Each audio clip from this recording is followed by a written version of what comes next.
Good morning, prospective and new students of the Faculty of Science and Technology.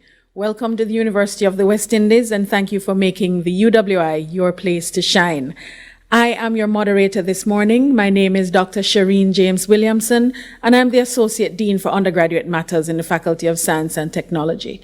We have a relatively short program for you this morning, and within that, we have some presentations from the bursary, the health center, from your guild representative. We have also a little tidbit for you on online learning and how to prepare and how to get yourselves ready to come into the university to start that. We have presentations from our departments, and this is very, very important and necessary to help you to prepare for coming into the university. Now, there are a few things I'd have to tell you about the university that I think is most important, even though I know you've already selected UWI. First of all, the University of the West Indies is the top university in the region. We are in the top 4% in the global ranking of universities across the world. And this is something that we take great pride in. And consider yourselves now, as you are about to register for your programs, a part of this number and a part of this, I would say, most elite population. Without going on and on about UWI, I think we can introduce to you our first speaker. He is the Dean of the Faculty of Science and Technology. I'm going to introduce Professor Michael Taylor. He will come and speak with you a little bit and welcome you and introduce to you the Faculty of Science and Technology. Welcome, Professor Taylor.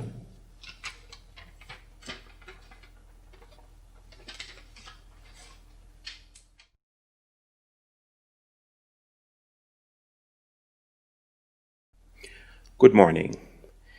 It is my pleasure as Dean to welcome you to this session, which marks your first structured and formal introduction to the Faculty of Science and Technology, or FST as we call it.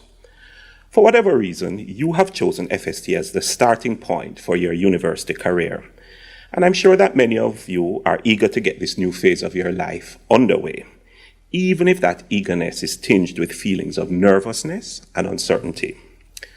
I can almost hear some of the questions going through your mind. Will I be able to pursue my dream career if I didn't have that subject? I love science, but really, what do I do with a science degree? Will I have to do that subject again? Are there scholarships and bursaries that can help me pay for my university degree? I was a student leader in high school. Are there opportunities for doing so in FST? What's the difference between a 3 and a 4-year degree? Can I still do a minor in psychology even if I'm in FST?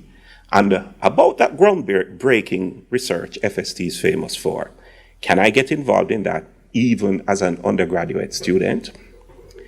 If even one of those questions has passed through your mind, then welcome to FST's orientation. Orientation is about getting you prepared for when the starter says go, and the sprint, walk, or run to your eventual degree is underway. Orientation is about ensuring that you feel as confident and as comfortable as possible heading into your first class, assured that you've got this. Orientation is about the faculty demonstrating that we too are eager to have you as part of our family, and we can't wait to ensure that your time is fulfilling, stimulating, and transformative. Let me say that again. Fulfilling, stimulating, and transformative, or simply put, that you will have a true FST experience. As Dean, I hope that I will have the opportunities to interact with you, all for good reasons, of course, like when you make the Dean's list based on your academic excellence. However, my first request of you is simply to make the most of today's happenings. So grab a pen and a paper or your favorite device, listen keenly, and do the following. 1. Make a note of the things that catch your attention and which you are going to follow up on. Those course offerings and degree options that you never heard of before or never knew existed. The holistic program which you will participate in for well-roundedness. The student activities that spark your interest, and those scholarships that you are going to get. 2. Make a list of the essentials you will need to begin the process and last the journey. The faculty handbook, which details regulations, requirements, and all course options. The minimum specs for the device you will need to ensure connectedness and connectivity. And the names of people, like the Associate Dean for Undergraduate Matters, or the Associate Dean for the Student Experience, or your head of department, who you will consult for guidance on the journey.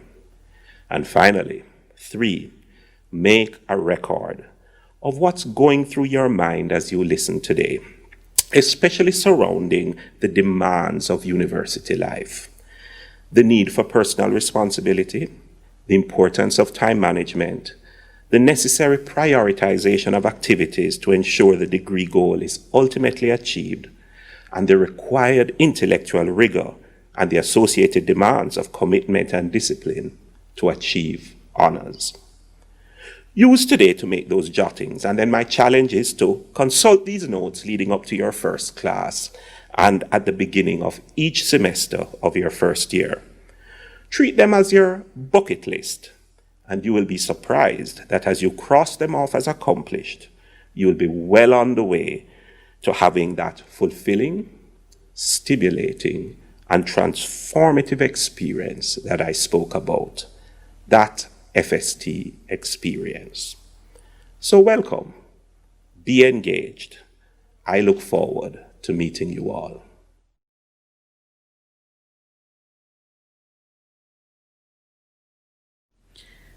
Thank you, Professor Taylor, for that very enlightening presentation. In fact, if there was ever a pep talk that a new student needed, those are all the pointers to take on. If you take all of those on hand and work with them, you will be quite prepared and you can hit the ground running. At this point, I'm going to introduce to you Mrs. Sharon Williams-Brown. She is a counselor, senior counselor at the counseling unit at the University Health Center, and she will give you a small talk about the various aspects within the health center and how you can utilize their services as part of your preparation for university. Mrs. Williams-Brown.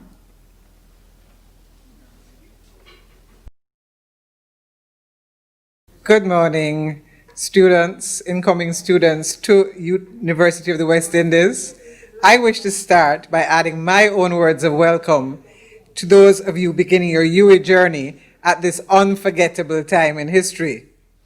You're coming to UWI at a time of challenge and change, and so your experiences will be different in several ways from the routines your friends went through last year. So you're pioneers. One thing that will be the same, however, is the need to look after your health while you are a student. Health has several dimensions, such as emotional, occupational, physical, social, intellectual, and spiritual. This presentation will focus on just 2 of those aspects, your physical and your emotional health, otherwise known as your mental health, is a term you'll probably hear more often. Now, the World Health Organization defines health in a specific way. You've probably heard this before, so I may be reminding you that they define health as a state of complete physical, mental, and social well-being, and not merely the absence of disease or infirmity. Now, that's a very interesting definition to think about in the time of COVID-19. I leave you to reflect.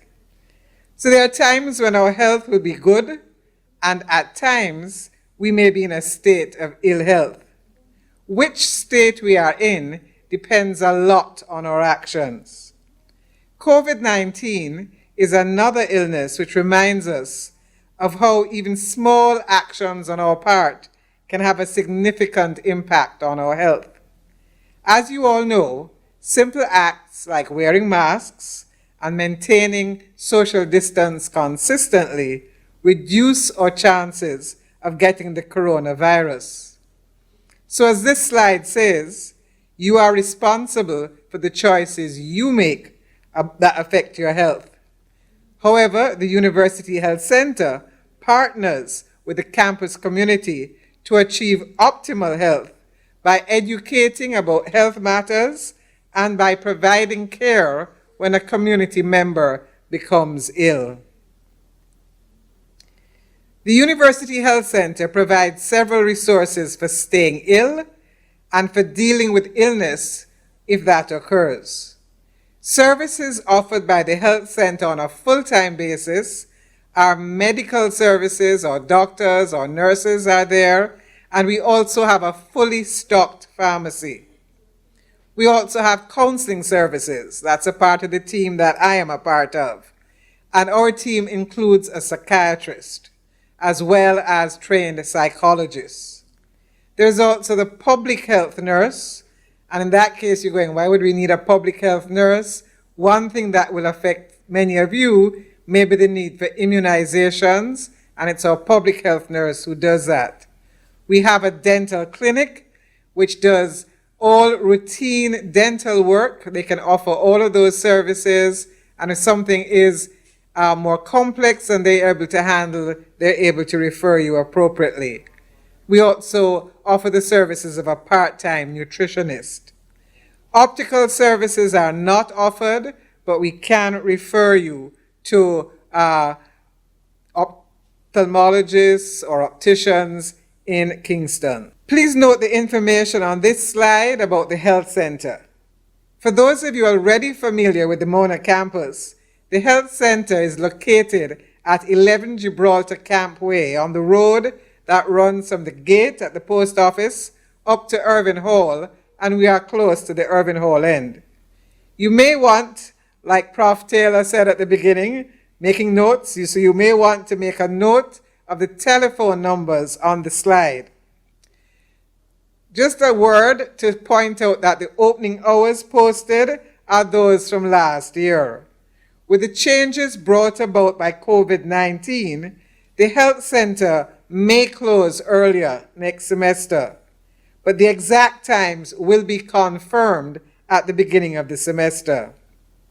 Also, because of the pandemic, we are currently advising students to call to speak with a doctor or to set an appointment rather than just walking into the health center without an appointment. In our section, the counseling service is operating mainly by offering telehealth services through video conference or telephone appointments, and those can be set up by calling the counseling service, and again the number which gets you through to our secretary is there on that slide. A word about how you can access the services. When you pay your miscellaneous fees, there is a health charge in those fees, and that gives you a health card provided by Sagicor. Interestingly, you will be making history in yet another health-related way, as students prior to this incoming year, those of you coming in this year, have always been able to access the health services only at the UWI Health Center, the University Hospital, and the public hospitals. The outgoing guild, however, has just negotiated expanded health care, and that begins in this upcoming academic year. It means that your card can be used not just at the UWI Health Center, but at other health providers in the Sagicor network. Please note, though, that at the health center, a doctor's visit does not require a copay. So you swipe your card and that's all you need to do.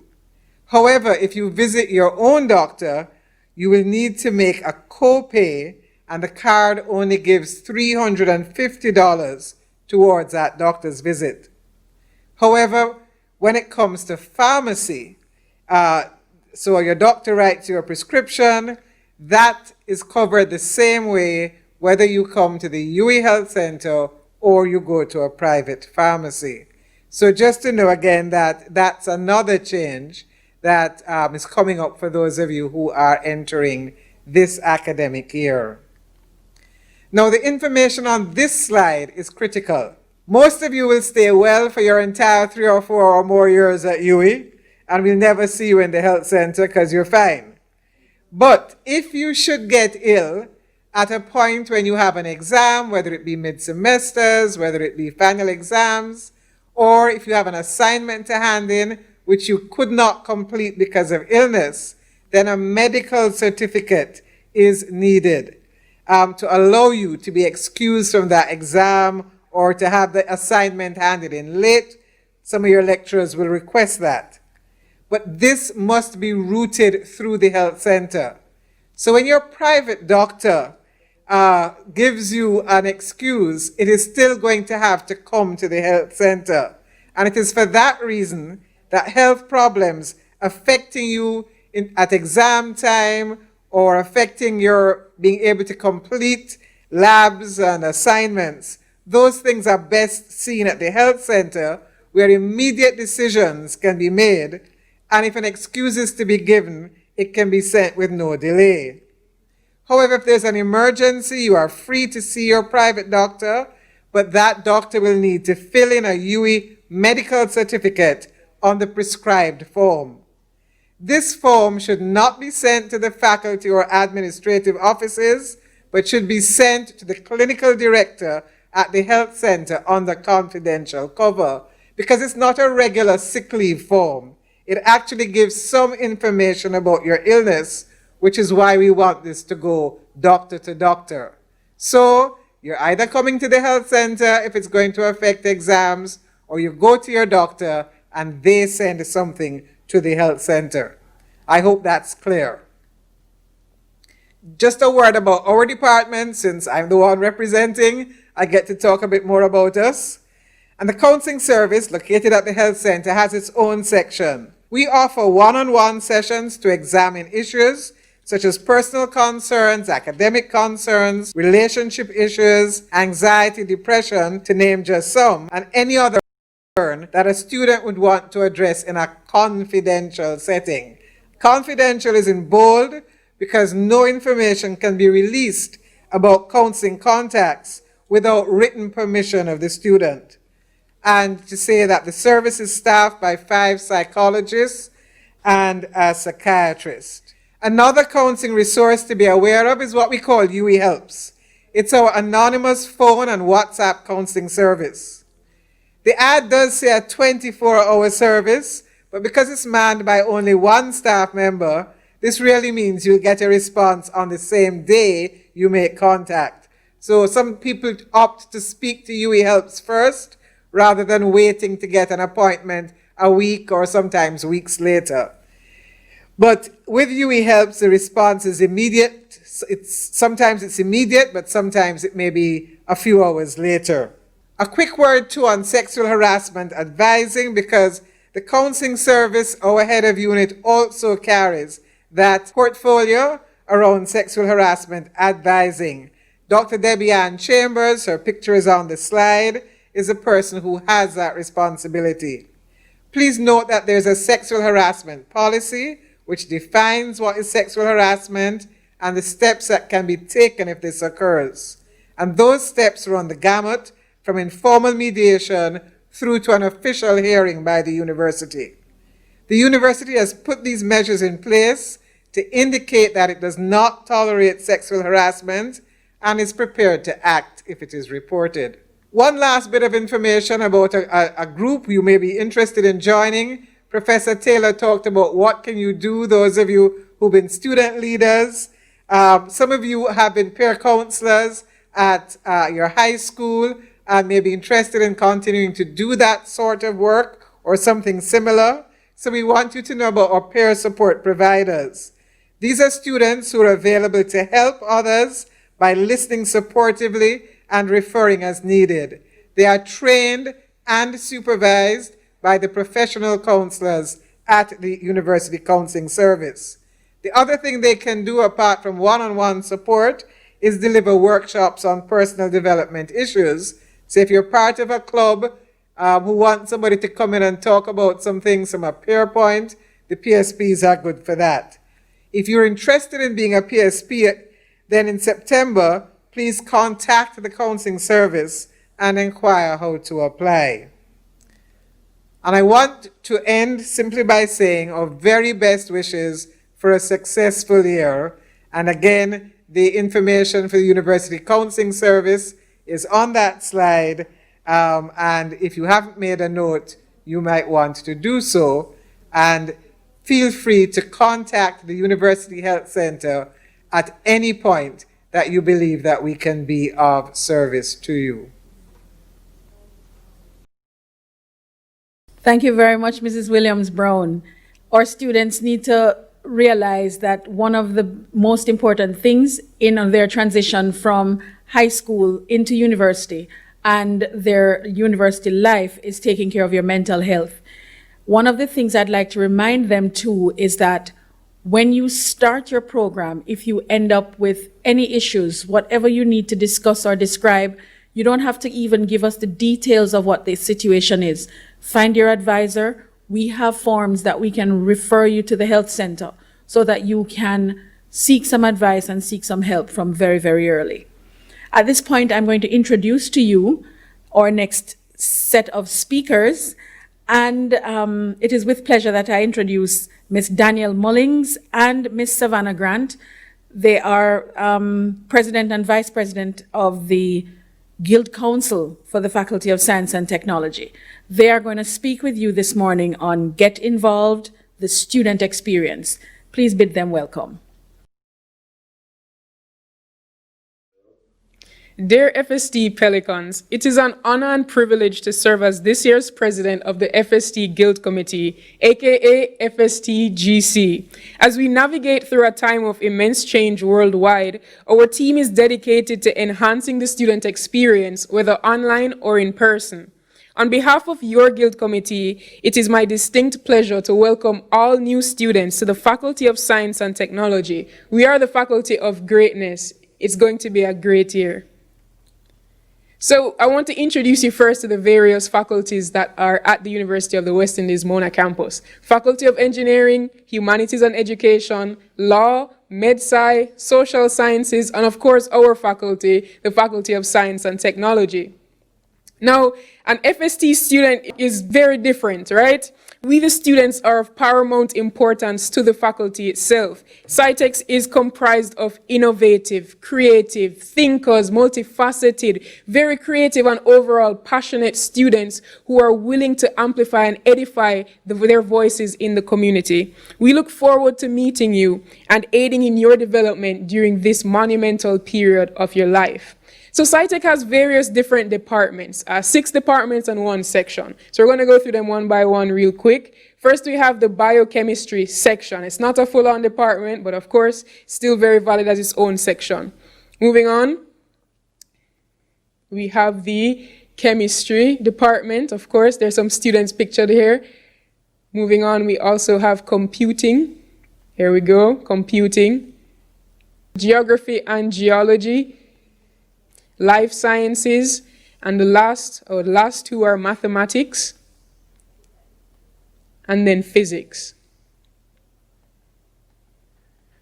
All right, cool. So we're all from different departments and we're all from different faculties overall as the University of the West Indies Mona campus. However, each student is a part of the Guild of Students. The Guild of Students is then run by the Guild Council that leads everyone overall. But your Guild of Students and Guild Council is the official student representative body at the University of the West Indies.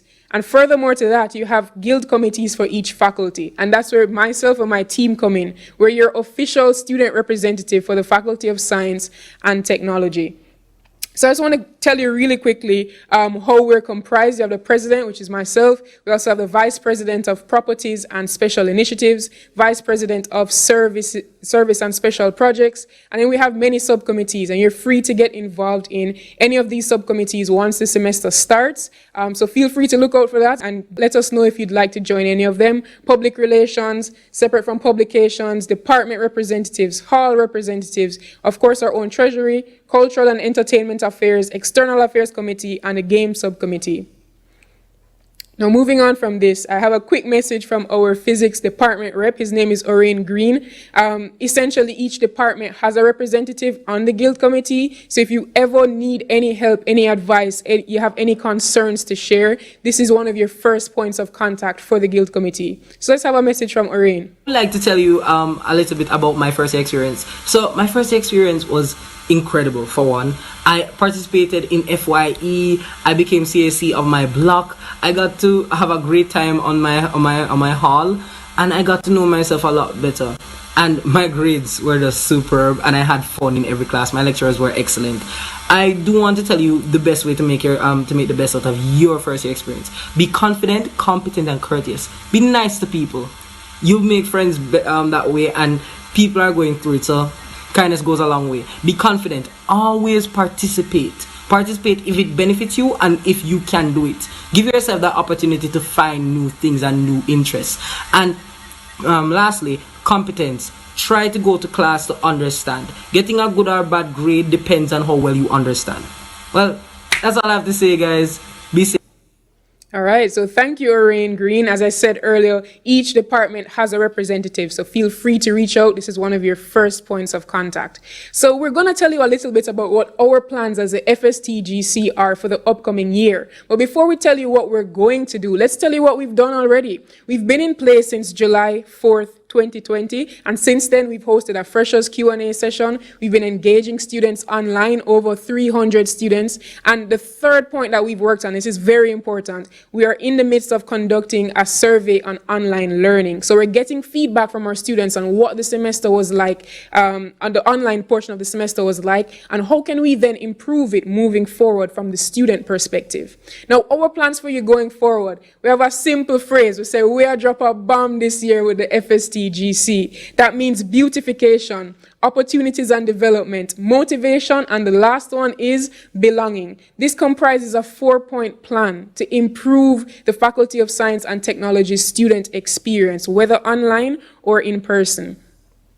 So real quick, just some of our plans. I'm not even going to tell you all of them because you have to come here and experience it for yourself, right? But starting off, we have the FSTGC online bulletin and the FSTGC website, which will be launched soon. Of course, now you can have online issue reporting and get in contact with your department reps pretty quickly. YouTube live events, we have the opportunity to use the online space, and we're going full-fledged into it. Health and wellness seminars, the mentorship program, Club Fusion, which is where you'll meet the different club societies that you can get involved in, workshops for remote learning, and of course writing, how to better yourself in that aspect. We also have faculty success tales, which will be focused on highlighting real student experiences. We have such talented persons within our faculty, and we want to highlight and create a space for you to showcase who you are, what you're passionate about. Lastly, we'll have faculty events tailored to your interests where you can connect with peers and professionals. So I'm now going to hand over to the VP SSP, Savanah Grant, and she's going to speak to you about some of the faculty activities coming up. Good morning, everyone. So as Danielle said, I'm your Vice President of Services and Special Projects for the Faculty of Science and Technology. So you'll come to me for any of your student affairs concerns, or if you want to know how to get involved in the faculty, if you want to know about the clubs and activities. So we're going to delve right in. On the faculty activities, we have the clubs and societies. We have a health and wellness seminar, which we host annually. We have inter-house cultural clashes and virtual parties. So if you've already been in communication with us on the different group chats that we've had, you know that we have a little party amongst ourselves with a different theme every night. We've had gospel, dancehall, soca, R&B, disco, everything. And it's very nice, very involving with everybody, and we have a lot of fun. Also, one of the main points that we want to focus on this year is mental health. So we're going to have the Health and Wellness Seminar, which we mentioned before, and we're going to have our Wellness Wednesdays, which focuses on physical well-being, mental health, and, you know, just how to take care of yourself while you're at school. And now we're going to go into the clubs and societies. So you have the Biology Students Association, you have the UE Actual Society, Chemical Society, Electronics Club, Environmental Club, or UE Green. You have the Geological Society, the Geographical Society, and the UE Mona Computing Society. So no matter what department you're in, you're going to find a club or society that, you know, facilitates your needs and your interests. Next, we have the guild outreach activities. So as Danielle mentioned before, we are a branch of the main guild. So you have the guild, the main guild for UE, they have a EAC section, which is the External Affairs section, and they are in charge of volunteer activities and outreach activities so that we can give back to the community. Because you don't want to just come to UE and do work and, you know, enjoy yourself. You have this great opportunity, so use it to give back to other people. So, you know, we have the beach cleanup, we have beautification projects, and so many other projects during the year. So our FST EAC is going to introduce you to that when you come to school. Next, we have a lot of on-campus activities. We know that because it's COVID time now, we're going to be online. However, a lot of these activities are going to be transferred online. So every Thursday, we have Integration Thursdays, we have hall parties, and we also have UE Carnival. So, yes, I know that you guys are looking forward to a lot of these things. So we're working on getting it set up for you guys so that you don't miss out on any of the experiences that you're looking forward to. Yes. So next, we have our mentorship program. So if you're coming into UE, I know that you probably have a lot of questions, like the dean mentioned before. How are you going to sort out your credits? How can you be involved? If you are in leadership positions in high school, can you still do that? What are the different activities on campus? So apart from the guild, the main guild, the FST guild, and the different clubs and societies, we're going to give you one-on-one help. So most or all first-year students are assigned to a second or third-year student, which will help them to navigate throughout UE life. So you will learn about campus activities, you learn about your course selections, you learn about teachers, you learn about every aspect of university so you don't come in blindly. So if you're nervous, if you're the only one coming from your school, don't you worry, because we have you guys. The mentorship program is great, and you're going to be assigned somebody that will help you, you know, navigate through UE life.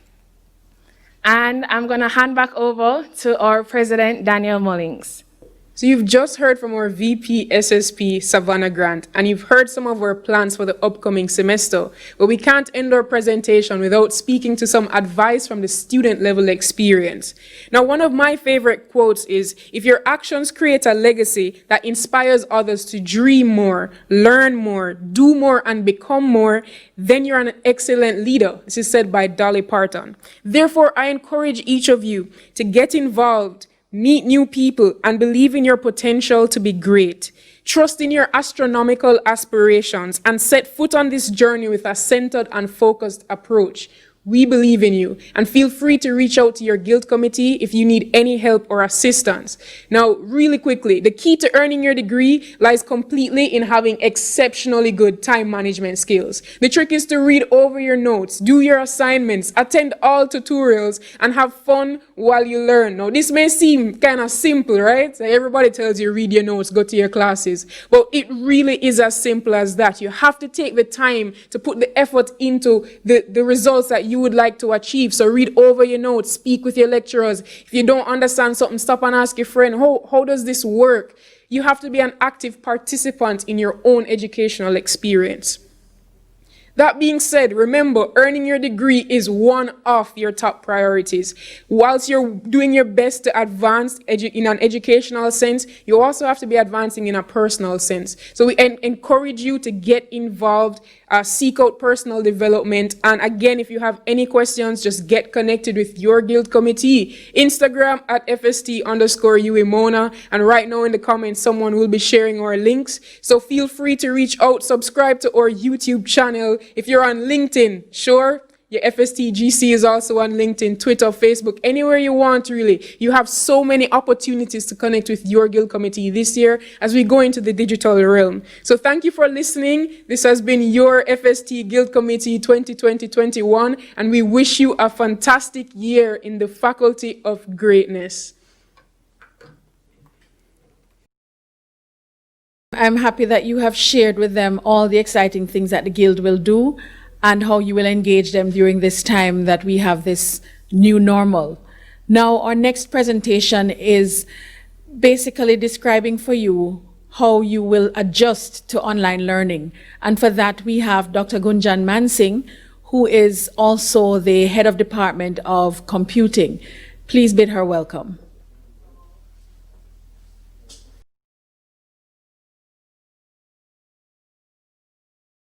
Hello everyone, I am Gunjan Mansingh, Head of Department of Computing at University of West Indies, Mona campus. We are living in a digital era. Hence, Going online and virtual has become the norm. At the university, we have invested in an IT infrastructure to ensure that you have a seamless learning experience in this online mode. I'm here to tell you what we have put in place, what you need to put in place, what you need to know, what you need to do to ensure that you're fully engaged and you have a wonderful learning experience and you maximize that learning experience. So let me take you through what is this online learning. And there are many versions of online learning. The one that you will be doing with us is more a synchronous mechanism. And what does that really mean? So we'll have a digital platform where you have what we call content, which is your lecture notes, your slides, your tutorial sheets, all the content for the course is posted on that container, which we call our digital platform. Then there is a timetable where you're supposed to have lectures. The lectures will not be face-to-face in most instances. They will be virtual, and hence what we call it's a remote interaction during the lecture time. And then, collaboration, whether it's synchronous or asynchronous. And if you don't know what these terms are, synchronous is when I pick up a phone and you have to answer and two people are having a conversation at the same time. And asynchronous is you send somebody an email and they may respond when they have time to respond to your message. So we have various mechanisms for synchronous and asynchronous collaboration. So now let's come to our digital platform. As soon as you register for your courses, which on a system which we call SAS, you will have access to this container and all your courses that you're registered for will appear in this container. And the link for this is, we call it Orvially, and the link is on the screen. Now, this container, or this digital platform, I should say, actually, Orvially, is our virtual learning environment. And on this slide, I'm just showing you what it looks like, and it may differ from course to course. Where I have the content, it's telling you that for each course, people may post their lecture notes. This is a screenshot from one of my courses. So we have our tutorial sheets, we have our lab sheets. So everything is posted there. So it's in one place, you can just go and get all the material. Then at the bottom, you also see that you can, if you're given assignments, you can even get your assignment questions from there and upload your assignments in the same containers. Then you can even have quizzes, and these quizzes don't have to be multiple choice questions. They can even be essay type questions. Then on top, in the middle, I show you a little bit more about the synchronous and asynchronous collaboration. For asynchronous collaboration, we can use things like news forums, discussion forums, and you will learn a bit more about the differences in them when your lecturers will tell you about what they are using for various mechanisms of collaboration. The important one is this virtual interaction, and if you want to think of it as a synchronous collaboration, is, it's a virtual classroom where the lecturer is teaching in their space and you are in your space listening to what is happening. So for this virtual facilitation, we are actually using something called Blackboard Collaborate. And in this Blackboard Collaborate, you will see the slides which are there. A lecturer could even use a whiteboard that is part of this tool to write on the screen, and that you can see. You hear them talking, you can even see their face. If they turn on the video, you can even see them in live in action. And there are various mechanisms there to create interaction. Now remember, it's synchronous. In a face-to-face classroom, when I'm looking at a student's face, I know whether they're getting it or not getting it. But in a virtual environment, that becomes very tricky, and hence you will see that there are various tools which this, the software provides for us, this environment. So you can raise your hand to ask questions. You can even provide feedback. Meaning, I love these emojis that are there, and you all are familiar with these emojis much more than I am. You can show a sad face if you're not getting something. You can ask the lecturer to go slower, and then the lecturer can decide based on this feedback as to how they should, how the content should really be developed. And there is a chatting mechanism too, that you can chat with the moderator, who's the lecturer. So there are different ways of, in this virtual facilitation, and the lectures that are being delivered will be recorded. Let me not say can, they will be recorded, and they will be available for you to view them later in case you have forgotten something. So I'm not asking you to take a snooze, but in case you need to go to the restroom, yes, you can go because the lecture is recorded. Now, when we are in a face-to-face, I see your faces. I know who you are. You come to our offices, you come to the department, and we see you in the lab, so we know who you are. In an online or a virtual environment, it really becomes hard to know, just a random person with no face. And hence, research in e-learning, in online learning has shown that it is really critical you know who the person is. And they advise people to turn on their videos, but turning on videos may not be possible all the time. Not because you may not be dressed appropriately or may not be in a suitable environment, but it could be because of the technical bandwidth issues. And hence, I recommend everyone that they at least put a picture of themselves. And here I'm showing you that, this in the middle, the image shows a pencil, which is just nothing compared to a face of the person who's speaking to you. And that makes a much, much more impact when you're building a relationship, because you need to be active in this participation. You can't be a passenger who's just letting things go by. So you can participate in your discussion forums. You can ask questions on discussion forums. So be more active in this learning, and knowing who you are. The more questions you ask, relevant questions, the more you are putting on the chat sessions questions when you have issues, it makes it really easier for the lecturer to know and build a relationship with the students.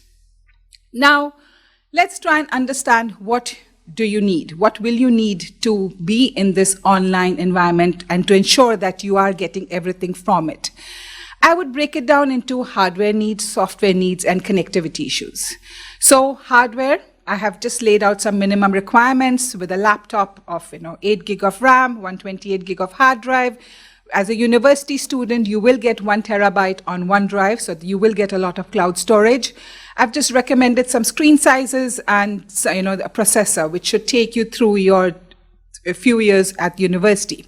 Now, tablets are good for viewing content. If you want to just look at your lecture notes, see what is happening, tablets are good for that. But if you're doing assignments, if you're taking quizzes, or if you are in computing, you're writing code, a tablet becomes much harder to deal with. So just be mindful of that we are recommending that you do get a laptop. And for the software, each course will have their own software requirements, and that the lecturers and the departments will tell you about when you are registered and you are starting the course. Now, if we are in an online virtual environment, connectivity is of course critical. So a stable internet connection would be needed. And as you know, that internet is a superhighway of information, and hence as a superhighway, there is a notion of cars going up and cars coming down. So you have data going up and data coming down.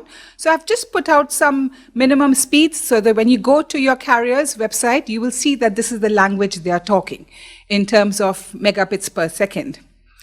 So I'm just stating what hardware, software, and connectivity you will need to be in this online environment.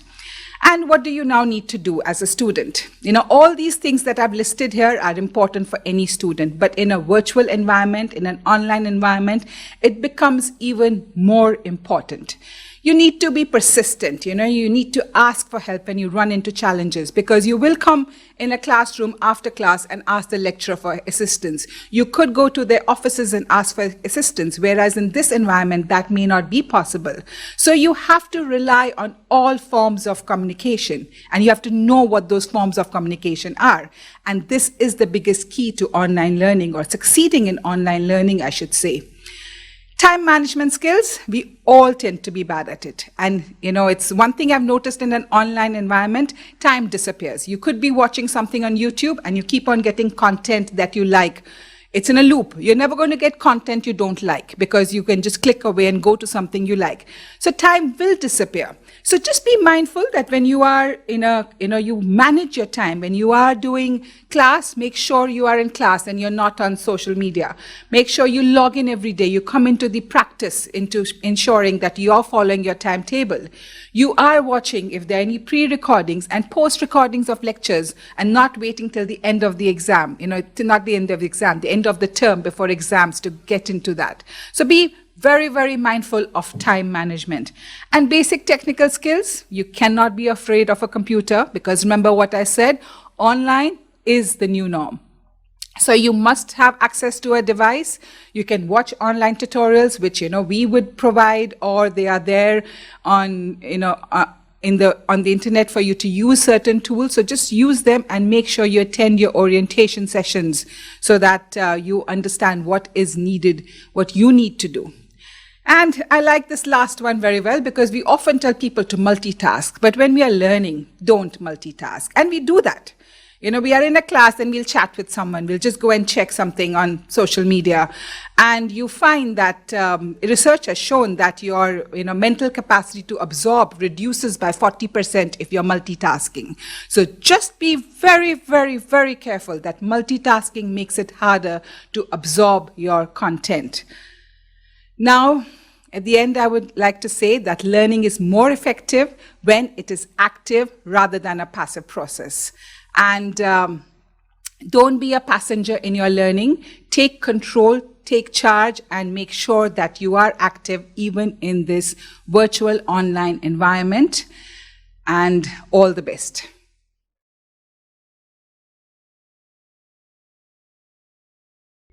Thank you, Dr. Mansingh.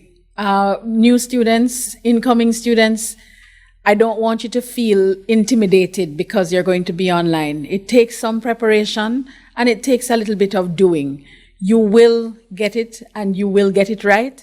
You just need to keep up. You'll have everything at your fingertips and all will work the way it should.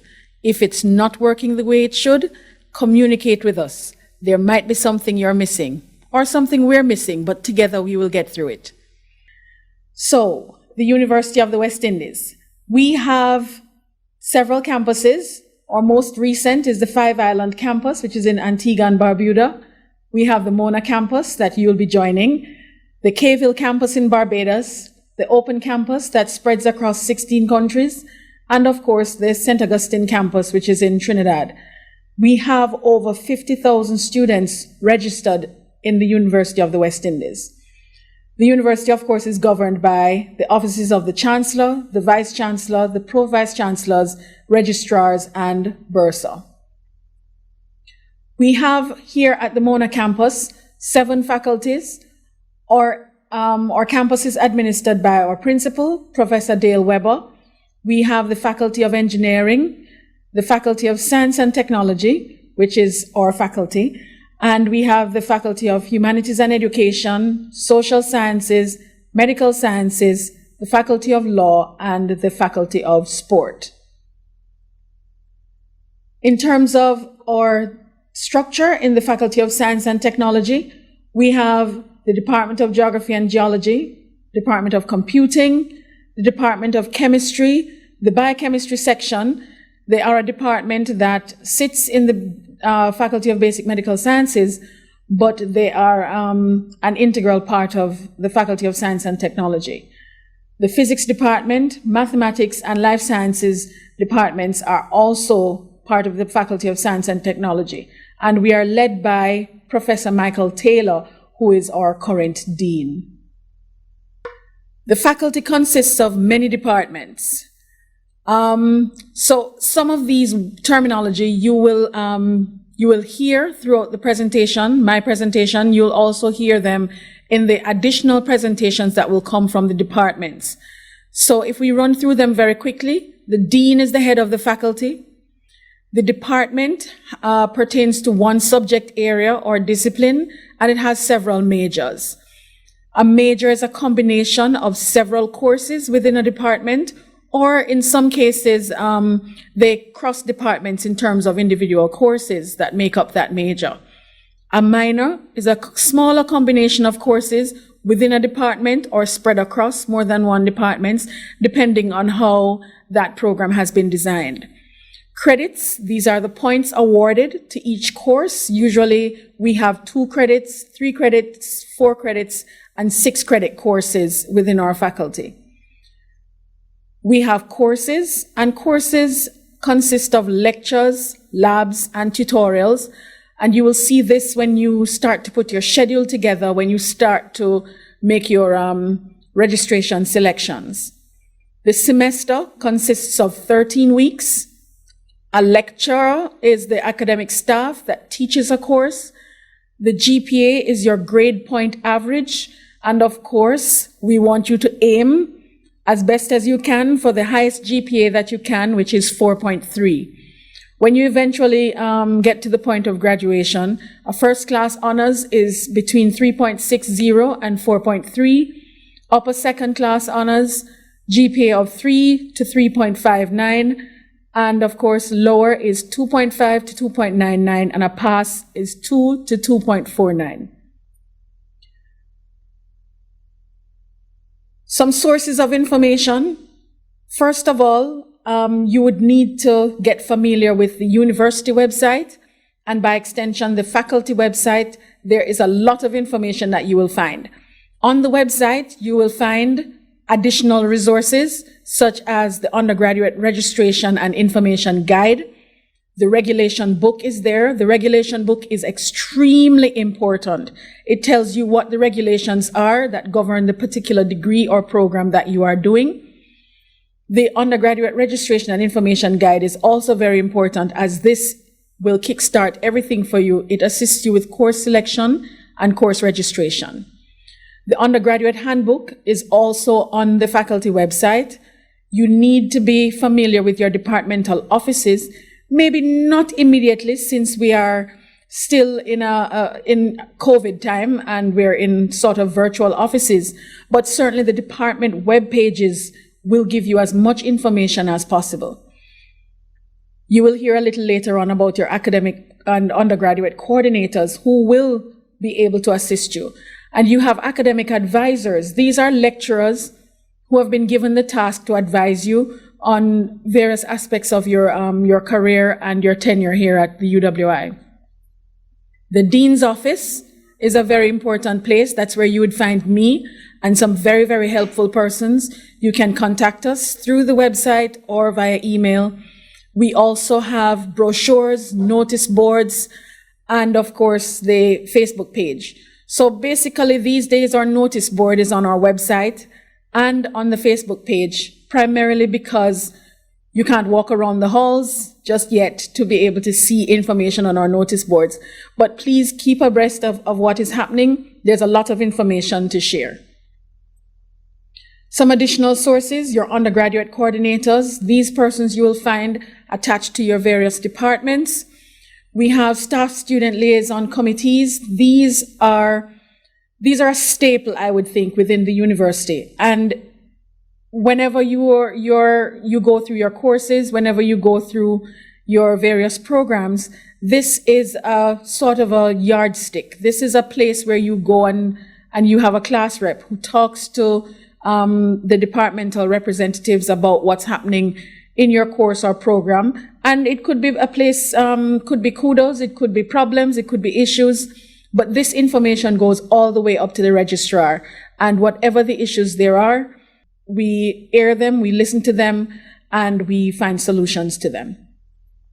The Health Center is an important resource. You heard about that earlier. Office of Student Financing is another very, very important area, which you also heard about. And the Student Administration Services, this is a place that you will spend a lot of your time. This is affectionately known as SAS, and SAS is where you do all of your requests. It is the system on which you do all of your registration and all other matters that you will need throughout your tenure at university, and sometimes immediately after. Placement and Career Services is another place that you need to spend some time.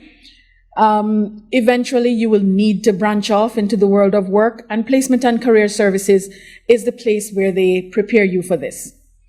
The Office of Student Services and Development, this is the linchpin of all of your clubs and societies. This is the team that assists with, they're in charge of your halls of residence, and they help you to settle into university life as either a commuting student or a student who live in residence.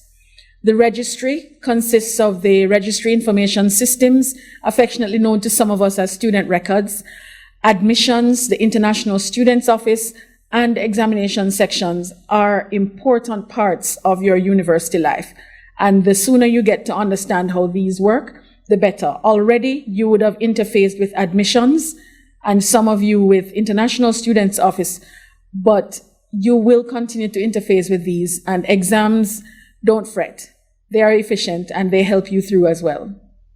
Some other resource persons, we have heads of department, we have our academic advisors and lecturers, we have undergraduate coordinators. Some of them are listed here.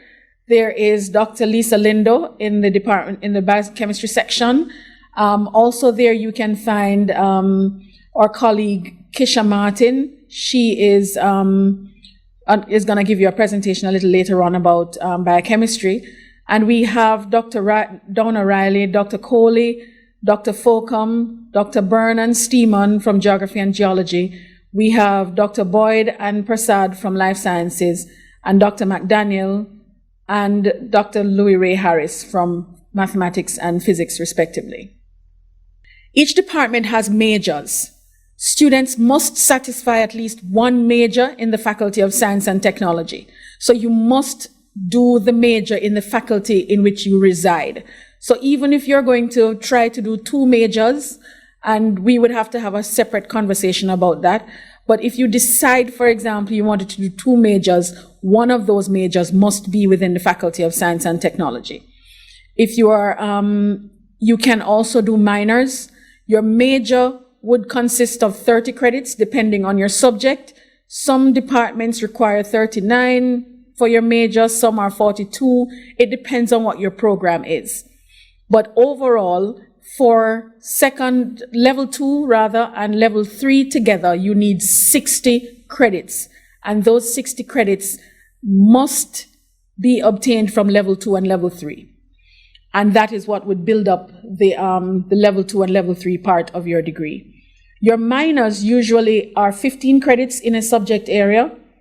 And of course, you can combine major and minor from the Faculty of Science and Technology across departments or across disciplines within different faculties. And that's a conversation you can have when we go on to discuss your with academic counseling as you continue to select your courses and decide on what you want to do while you are here in the Faculty of Science and Technology. So some of the minimum, some of the requirements and how many credits you can do. Now, if you come in with CSEC passes, a minimum of 24 preliminary credits, and you will end up doing a 4-year degree. So what does that mean? You're coming in with CSEC, no CAPE subjects. You basically are going to have to start at level 0.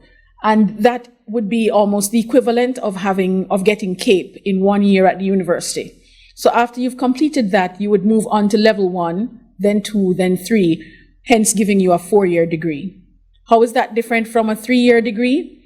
If you have, for example, another 4-year program here, if you have 1 CAPE or 1 A-level pass, normally you have 12 credits and you have 12 preliminary credits. So you can do some level 1 courses and some preliminary year level courses. So you'd be straddling 2 years. As such, you could complete in 3 years, depending on how the additional credits for level 2 and level 3 are organized. If you have 2 or more CAPE or A-level passes, you would normally be allowed to do 24, but up to 36 level 1 credits. So you can cover courses from 3 disciplines or courses from 2 disciplines. And this would give you the 3-year degree, because then you might decide to just go into level 1 and continue on. But if you decide on a major for which you do not have the CAPE courses, then you would then have to do a preliminary year. Repeating a course which you have already passed, that's not allowed. Full-time, in terms of the number of credits, for a full-time student, you are allowed 15 credits per semester at least, plus 1 foundation course, which gives you 33 credits for the year. As a part-time student, however, you're allowed up to 12 credits per semester, plus 1 foundation course, which allows you 27 credits for the academic year. Students who are on scholarships or those living on hall may be required to register for full-time study. So if you live on hall, there's no option. You cannot select to do part-time. Some general entry requirements. You need 5 CSEC courses, mathematics, English, and any 2 science subjects, plus any other course, any 2 CAPE sciences, including mathematics. So you need both units. You need Unit 1 and Unit 2 from your 2 CAPE subjects to be able to get into the Faculty of Science and Technology. Now, depending on the department you want to get into, you will need the CAPE unit for that particular department. For example, if you wanted to do chemistry, chemistry level 1 or chemistry first year requires you to do mathematics, and it requires you to do chemistry. So certainly you would need to pass chemistry at CAPE, both units, and you would need to pass mathematics. And the mathematics that is required there, just for your information, is pure math. But don't worry about it. You'll be advised further in August when you start to do registration. But in the meantime, check the faculty handbook. It's on the website. It will provide a lot of information for you during this time. Foundation courses. You're going to hear about foundation courses from your start to the end of your university tenure. Now, you will have to take courses in English, or let's say there are English foundation courses. One is Foundation 1019, which is year-long, and the other one is Foundation 1014, which is in your first year, in semester 2 for Faculty of Science and Technology students. So here are some conditions. How do you select which one of these to do? Do I need to do Foundation 1019 or Foundation 1014? So firstly, if you have a grade 1 pass in CSEC English language or its equivalent, or if you have a grade 1 or 2 in CAPE Communication Studies, or if you've passed English Language Proficiency Test, the ELPT. If you have met any one of those that I've listed before, then you would register for Foundation 1014. If you have any other iteration of that, you would then have to register for Foundation 1019. And that is very, very important to remember.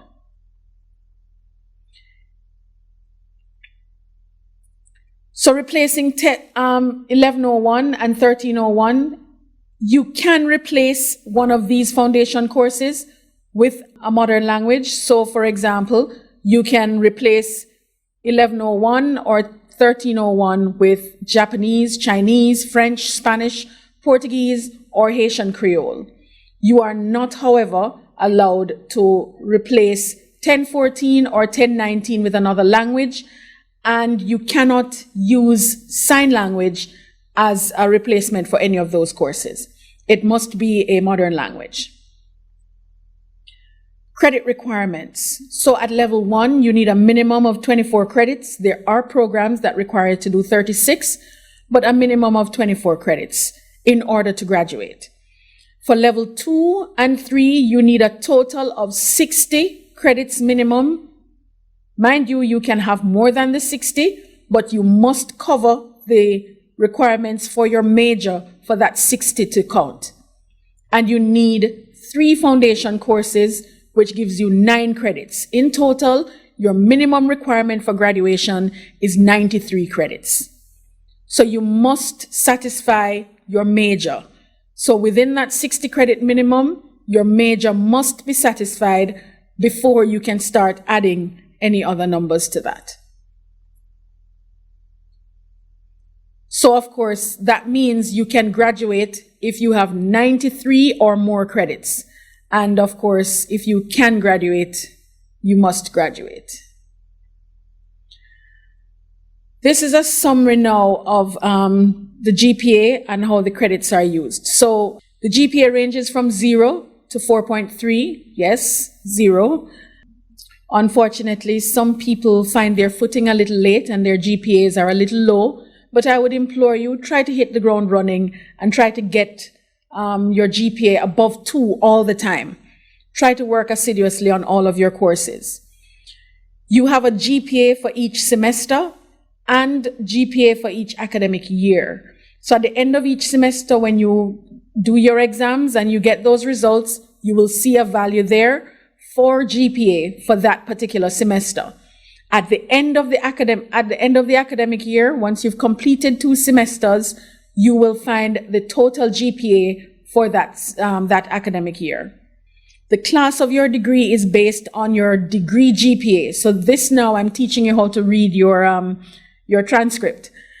This is calculated based on the GPAs of all your level 2 and 3 courses. So what this is saying is that your level 1 courses, they don't go towards the class of the degree and the degree GPA that you have. However, you need to pass them and you need to get good scores above 2, because if you get GPA that is less than 2 in 2 consecutive semesters, you will be asked to withdraw, which is a whole new conversation, which we don't want to have, right? So let us try to keep our GPA above 2. So if you fail a course, your GPA takes a hit and it will be lowered. So let us start off on good footing, good GPAs above 2 all the time. The university pass mark is 50, which means you must get 50 to pass. Some courses, some programs within the Faculty of Science and Technology, you must pass coursework as well as your exam to be able to pass the course. So in many courses, you will be expected to pass your labs, your fieldwork, your tutorials, and your exam to be able to have considered passing the course. Oh, so this is the requirement to withdraw slide. And I don't like to have this conversation, but it's almost one of those things that happens. You don't want it to happen. It might happen and we have to deal with it. But don't panic. Just work assiduously and let's try to get our GPA above 2. If something goes wrong, we work at it. There are ways that we can deal with this, but just know that if your GPA is less than 2, you're going to get a warning letter and it goes on your file. And if it is less than 2 in 2 successive semesters, you'll get a letter of withdrawal. And sometimes you can request a waiver, but not all the time this works. And sometimes after you've been asked to withdraw, you have to sit out of the university for a year. You don't want to break your studies. You want to just keep going until the end. So the aim here, GPA is above 2 all the time, okay? You must attend our study skills workshops. We're going to have them. Now it's virtual, so we can have them. As many students as possible can attend because we don't have the conflict of having room size being a problem. So, of course, this is the sad part. If you don't manage to keep your GPA above 2, we have a problem with graduation. In order for you to graduate, and this is Regulation 7C, in order for you to graduate, you need your GPA to be above 2. If your GPA is less than 2, you can't graduate. And you know, in university, we don't give certificate of participation. So GPA above 2 is what we're aiming for. No low GPAs, right? So this cohort, you're being told, no low GPAs. We're going to work together to get GPAs that are 2 and greater, right? No withdrawals, no warning letters, and everybody will graduate. That is my challenge to you. So in terms of the registration process, you must have your ID number. This would have been somewhere on your acceptance letter, and a password. All of this would have been sent to you when you received your acceptance letter, and the ways to get onto the system. To add courses, you would select courses by first selecting the correct semester to find the CRN number that matches each course. In order to do this, you would need to go to the university website, select current students, and you would need to, or you can select the student administration system, which is SAS. So you can click on SAS or you can click on current students. It will take you to the same place. When you get there, you will enter the secure area using your username and password. You will enter it here. Once you have entered your username and password, it will take you to a new window where you will click on Student Services. Within the Student Services menu, there are many, many, many modules and links that you will need to do various things throughout your university time. So you'd click on Student Services and click on Registration. Once you click on Registration, you would be taken to a page where you will be able to select the term and select your courses. So you would look up courses to add. But as it says there, we have online guides, so you can go ahead and go to the faculty website and pull down the guide. Alternatively, you can wait until we send you the dates for the online assistance, where somebody will be there with you, maybe via Zoom, maybe via Blackboard, whichever one that we set up for you to be able to use, and we will be able to guide you through registration quick and easy. Don't be intimidated. How to access your course material? You can get your course outlines, your lectures, your tutorial questions, in-course tests, labs, your lab manuals, all of which are available to you on our online environment, which is affectionately known to us as our VLE. And this is our virtual learning environment. And this is where you would go to find all of your course material. When you log into that, once you have registered for your course, you will see all of your courses and you'd be able to access your course material.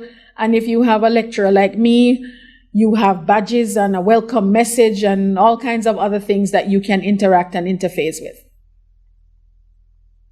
So here, you could go to the university website and click on current students, or you can alternatively just click on the OUR VLE link. You then log in using the ID number and password that you would have used for registration, that you use to access almost everything within the university. And once you get onto that, you will see all of your courses and you'll be able to interact with them, send messages to your classmates, you can send email to your lecturers, and you can follow up on material that's there. The university assigns you an email. It's usually your first name dot last name at mymona.uwi.edu. It is very, very important that you access and set up this email. The university sends you all of your information through this email address. They communicate with you through this email address, and you might miss out on a scholarship opportunity because you don't access this email. Right? There is a message board and it sends stuff all the time. Some people don't like it, but I think it's very, very important because this is how the university communicates. And you will be able to utilize this for almost everything that you'll do. It's very important as well to have your MONA address, because if you use something else to submit your assignment and, well, let's just say something goes wrong. I can't tell if Hotmail went wrong. I can't tell if Gmail went down.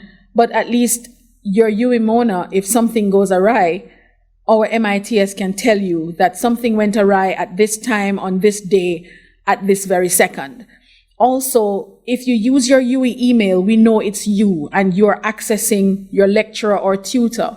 And so we know if we're sending you information, we're sending it to you because it is your email address and not prettyeyes at hotmail.com or something. So it's very, very important for you to use your UE email. To access your UE email, on the UE main page again, notice how important this page is. I've showed you everything related to what you need in the university on this front page alone.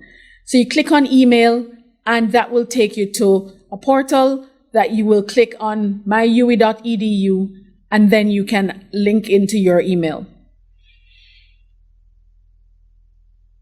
And of course, this is how you would access. You would log in, you would put in your username and password, and you would be able to access.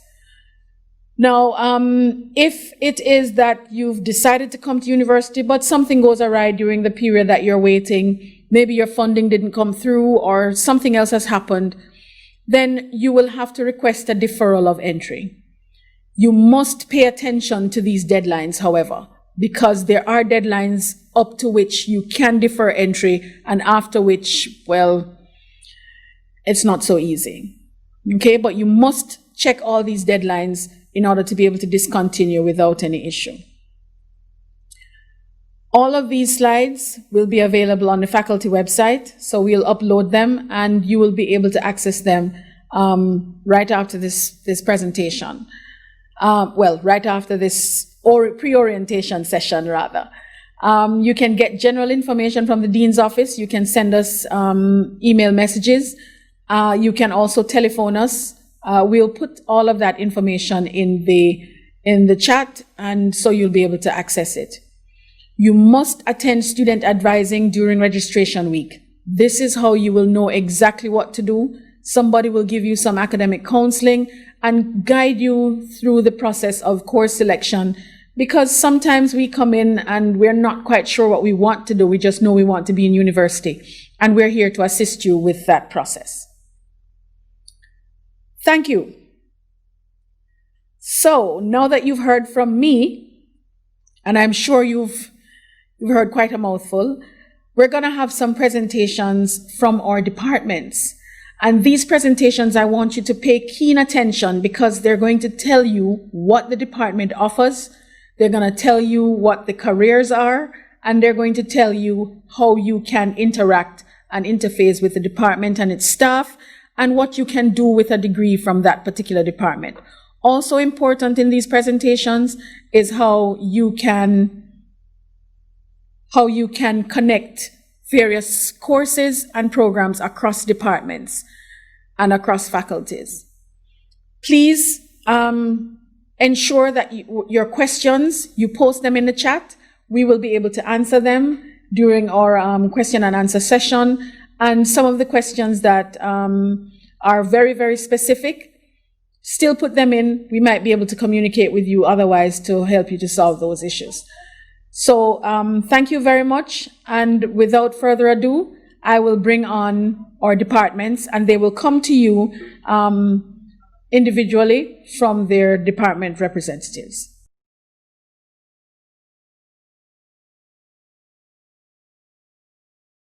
Good morning, students. I'm Ajani Ausaru, lecturer in the Department of Mathematics in the Faculty of Science and Technology.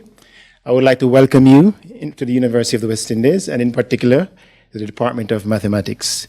In spite of the very parlous times the world is experiencing right now, we are very prepared to make your experience here, your undergraduate experience that is, a very fulfilling and rewarding one. And as a member of the Department of Mathematics, my task here today is to talk to you a little bit about what is it that the Department of Mathematics has to offer. So, being the core department in the faculty, we are located right in the very center of everything. Our closest neighbors, of course, are the departments of chemistry, physics, and of course the engineering and science library is right next to us. We're located right there in the central part of what we call the spine in the Faculty of Science and Technology. And the Faculty of Engineering is somewhat facing us. Why are we the most important department? If you have a passion for mathematics, then lots of careers gives you that chance to use mathematics as an outlet. And almost every program at the university includes some aspect of mathematics. Some of these programs, and this is not an exhaustive list, but they do require mathematics, and they include physics, computing, chemistry, engineering, law, medicine, management studies, and even economics. And why are we special?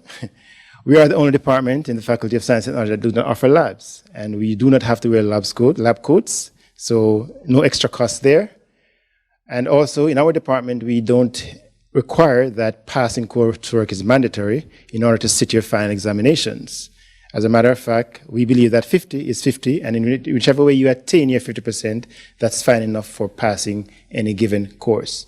We also do not get you out into fields where you're going to be bit by mosquitoes, and we are a very small and very closely bonded department. As a matter of fact, we are considered one of the most friendly departments in the Faculty of Science and Technology. We really care about our students, and we are very close-knit, and we form very nice relationships and useful relationships to our students. How important is mathematics? Mathematics makes you smarter and puts you ahead of the pack. And with mathematics, you're bound to get or land your dream job. Basically, every good position in the business world requires that you have some proficiency in mathematics. And our very livelihood is dependent on your ability to computate, to critically think, to problem solve, to analyze, and to synthesize. And so we live in a world now where we have lots of problems which, affect us day in, day out. And having these critical thinking skills that we try to impart within our courses will enable you to navigate this world. Some of our programs that we offer are the BSc Mathematics, our major and minor, our BSc Mathematics and Modeling Processes, our BSc Mathematics with Education Studies, our BSc Statistical Science, and the BSc Actuarial Science. And of course, our most recent program, the BSc Mathematics of Finance, which is fairly new. So just a little bit about our BSc with Mathematics. This program is focused on equipping students with knowledge and technical skills that will take you out into the world and prepare you for high-level positions in teaching, the commercial sector, the financial service, and industry, the public sector, and of course, even working with government. Our BSc Mathematics and Modeling Processes, this program is designed to provide a very strong background in analysis and to develop very high technical abilities in application of mathematics to the real world. And this will gear our students for careers in teaching, industry, financial services, IT, management, consultancy to government, as well as industrial research and development. BSc Mathematics with Education Studies. Mathematics education has long been a government priority. This unique degree gives our students an understanding of how people learn mathematics, and so you learn the mathematical pedagogy and you also learn the mathematical content. And employment opportunities are widely available. The teaching of mathematics has long been a government priority, and as you know, we do have a problem in our country, a drain in terms of our mathematics teachers being recruited for jobs abroad, and so our government has made mathematics study, especially at the undergraduate level, being a trained graduate, a priority, and has even offered scholarships to students who take up mathematics. So we believe that this is a very excellent program that creates an abundance of opportunities, and we encourage our students to partake in this program. That is the BSc Mathematics with Education Studies. BSc Statistical Science. This program is aimed at furthering the development of critical and analytical thinking, and especially in this day of big data. And we're living in a time now with the pandemic, the COVID-19 pandemic, and researchers worldwide are scrambling and dealing with very large amounts of data in trying to get a hold on how this virus is behaving or will behave. And as such, a degree in statistical science, based on possible outcomes and informed decisions, will allow you to properly analyze and interpret big data. And the skills will be valuable to any industry, including government, as well as the private sector. Our BSc in Actuarial Science, this program aims at preparing our students to evaluate and manage and advise on financial risk. And you are taught business, economics, probability, statistics, of course, hardcore mathematics, investment theory, and it prepares you to be able to properly analyze and foresee risk. It prepares you for the external examinations in the field of actuarial science, and the core of actuarial work lies within pensions, banking, finance, investment, healthcare, human resources, and of course, private consultancy. BSc Mathematical Science. For those of you who don't want to become pure actuaries, we have created this degree. It's a combination of mathematics and financial expertise, and it allows you to have the satisfaction of pursuing a career in finance with a very healthy dose of mathematics while looking at a wide range of financial topics. It has a very rigorous mathematical foundation, and the program seeks to prepare students to apply mathematical and statistical skills to financial applications. Our Mathematics Bridging Program is a program that's offered particularly by the Department of Mathematics, where we try to meet our students halfway, especially our students who haven't done mathematics to the CAPE level. And we try to give you personalized attention. We try to fill those gaps that you may have in your mathematics knowledge, and we give you personalized and individualized attention. So we expect that if you know that your mathematics needs a little polishing, please speak with us as the semester begins, and we will try to make sure that you become a part of this very useful and important program. That's a Mathematics Bridging Program. It is offered only in semester 1 and goes on for approximately 8 weeks, 2 hours on every Thursday. Within our department, we also have club activities because we are very bright people, but it doesn't mean that we are very boring people or that we are too nerdy. And we have one of the most dynamic clubs in the university, the Actuarial Science Club. We also have the UE Global Etiquette Society, and of course, our mathematics clubs. Our clubs are deeply, profoundly involved in outreach activities, and they include, but are not limited to, the Mathematical Olympiad competition held each year. And this is just a snapshot of the fact that, yes, we are bright people and we are what you may consider sometimes nerdy people, but we know how to have fun. All right, and this is a snapshot of some members of our actuarial group, our actuarial club, the actuarial society, having a lot of fun. And we are sure that you will become a part of this as soon as things gets back to some level of normalcy.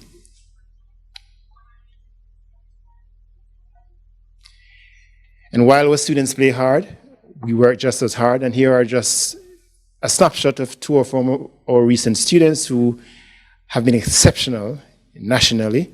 We see there Mr. Everett Mosley, who won the Prime Minister's Award, and Mr. Timor Jackson, who was also Rhodes Scholar in 2013. And while we work hard, we produce world-class individuals who go on to contribute profoundly to nation building. And here's just a snapshot of some of our staff, our mathematics team, our actuarial team, and our statistic team. So we look forward to seeing you in September, be it online or be it face-to-face, and we know that you're going to have a beautiful sojourn here at the University of the West Indies, and in particular in the Faculty of Science and Technology, and working closely with the Department of Mathematics. Welcome once again, and thank you.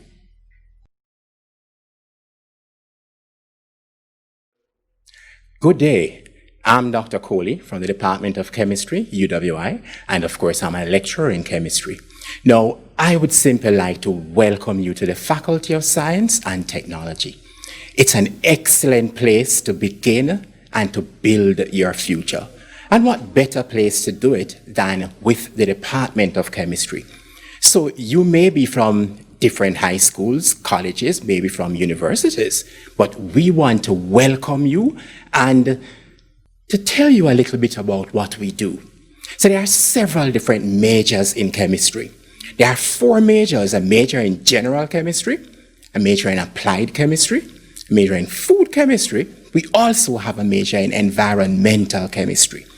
Through these majors and all our courses, what we aim to do is to educate you so that you can think critically, be innovative, and be problem solvers. These are the skills, the competences that you can use to achieve your dreams wherever those dreams take you. And look at some of our past students. Certainly, we have students who have been through our programs and are now working in major overseas labs. We have one student who is actually a lawyer, having completed a major in applied chemistry. And you may not recognize it, but the lady in the top left-hand corner is, in fact, a lecturer, having gone through our chemistry programs. You too can achieve your big dreams. So let's talk about some of the majors in chemistry. First up, the general chemistry major. In this case, we focus on aspects of pure chemistry, that is, physical, organic, inorganic, and analytical chemistry. However, we build on top of those core courses and deal with things like medicinal chemistry, materials chemistry, analytical, and of course, inorganic chemistry. You get the chance to participate in an undergraduate research project that might lead you into areas like cancer research, drug discovery, making new materials, or perhaps making new catalysts for major reactions. Let's mention our applied chemistry major. In this case, our focus is to focus on major industrial issues. We look at problems within an industry, we look at the chemistry involved, and of course, we work out the issues and solve the issues. Let's look at food chemistry.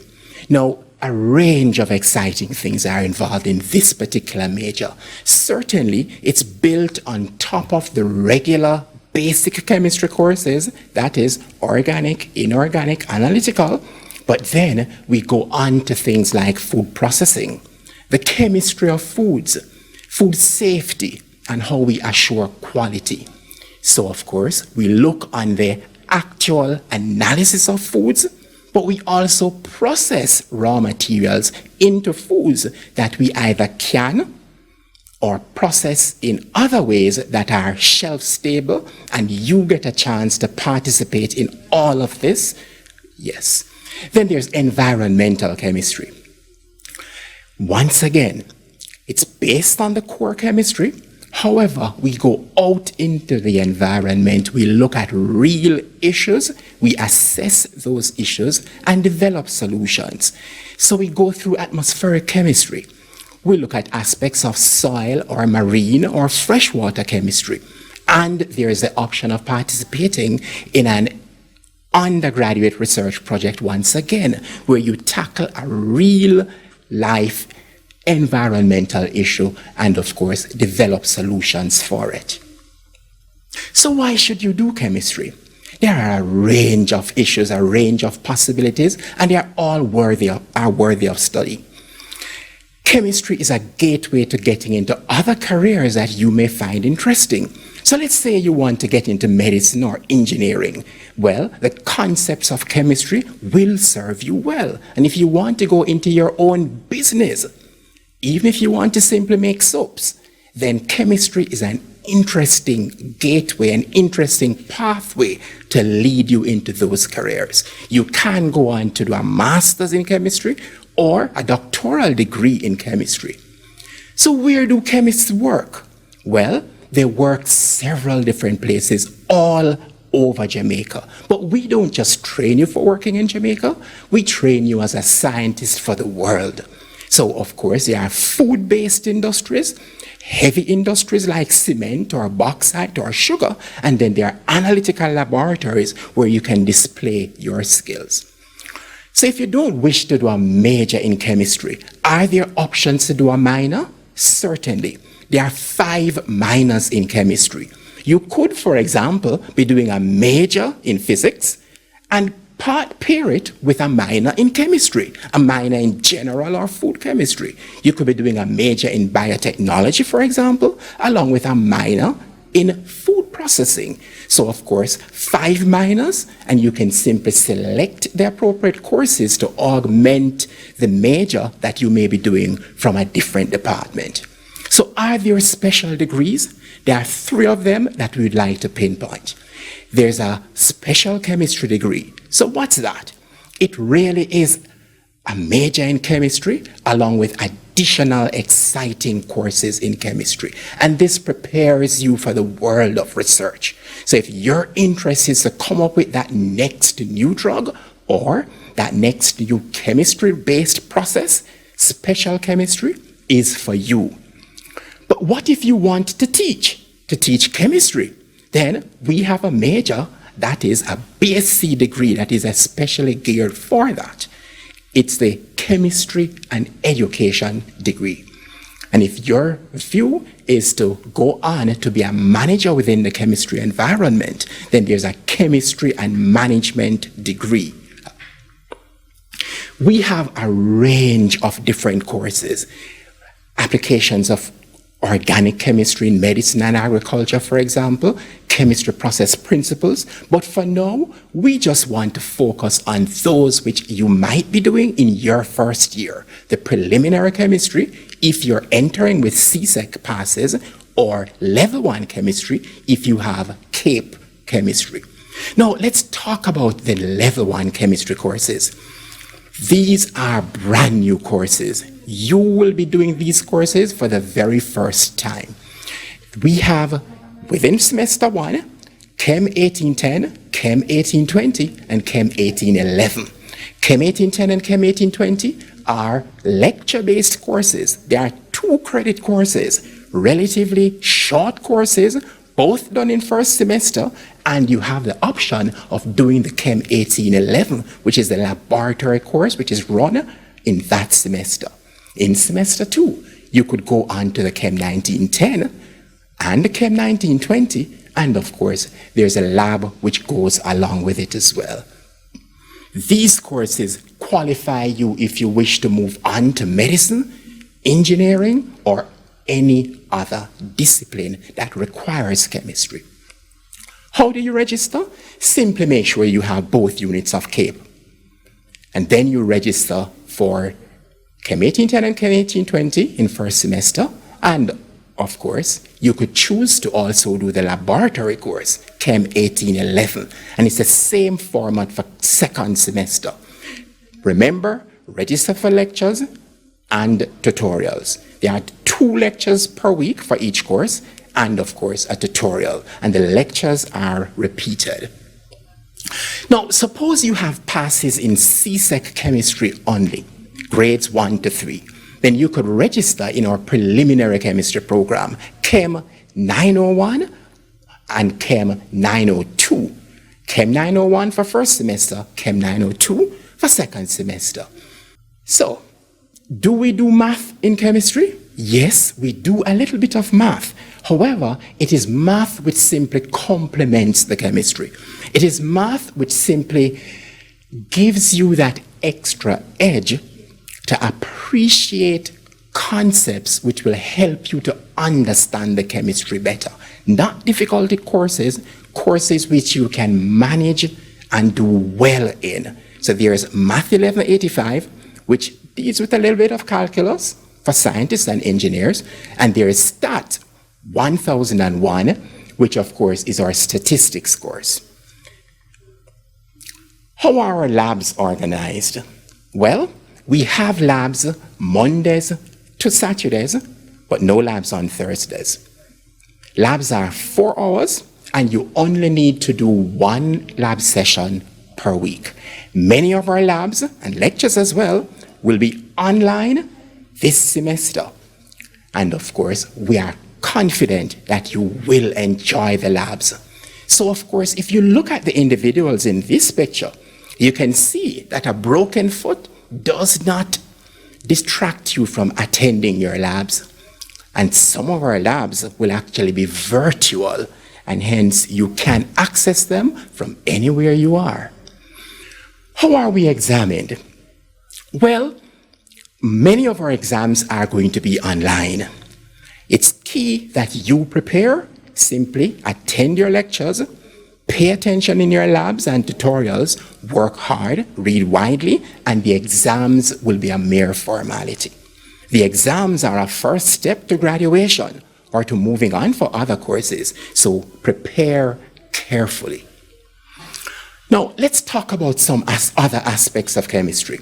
We have a Chemistry Honors Society, and we know that once you give all your attention to our courses, you can be inducted in our Honors Society. There is a place for you to shine.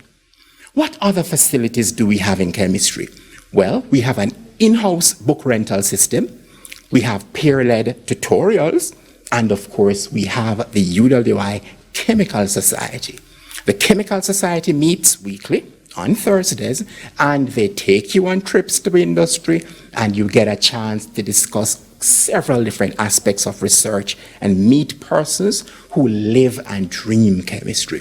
The peer-led tutorials, I should mention that, because it allows you to learn aspects of chemistry from other persons who would have done the courses the year before you.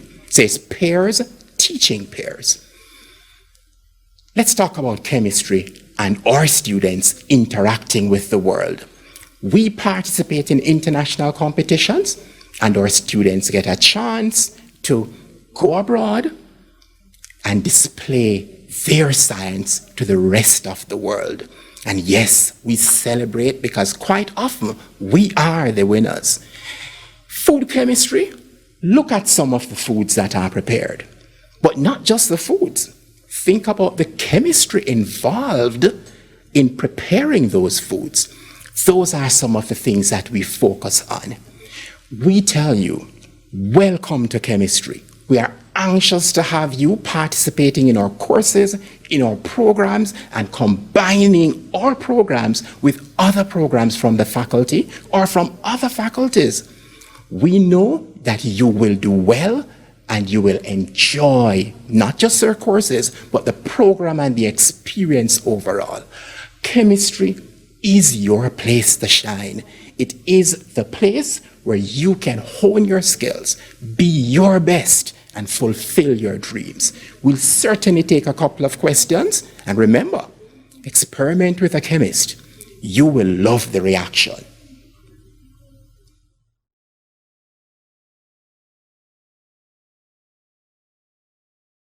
Hi, everybody. I expect that you've all been welcomed so far, so I just want to extend a hearty welcome from the Department of Physics and to congratulate you on your entry into the UWI. So I want to give you a brief walkthrough of the Department of Physics and to get you really excited about it. Now, some of you in the past may not have been interested in physics, but I promise you, at the end of it, you'll be interested, and we have something for you. Whether you did physics before or not, we have something here for you. So the Department of Physics, we're relatively small, but we have a lot to offer. Academically, we provide a very challenging environment, and because we are small, the personal interaction between yourself and the lecturers is very good. So in our department, we will offer you what is a very practical experience, a very hands-on and very fun experience.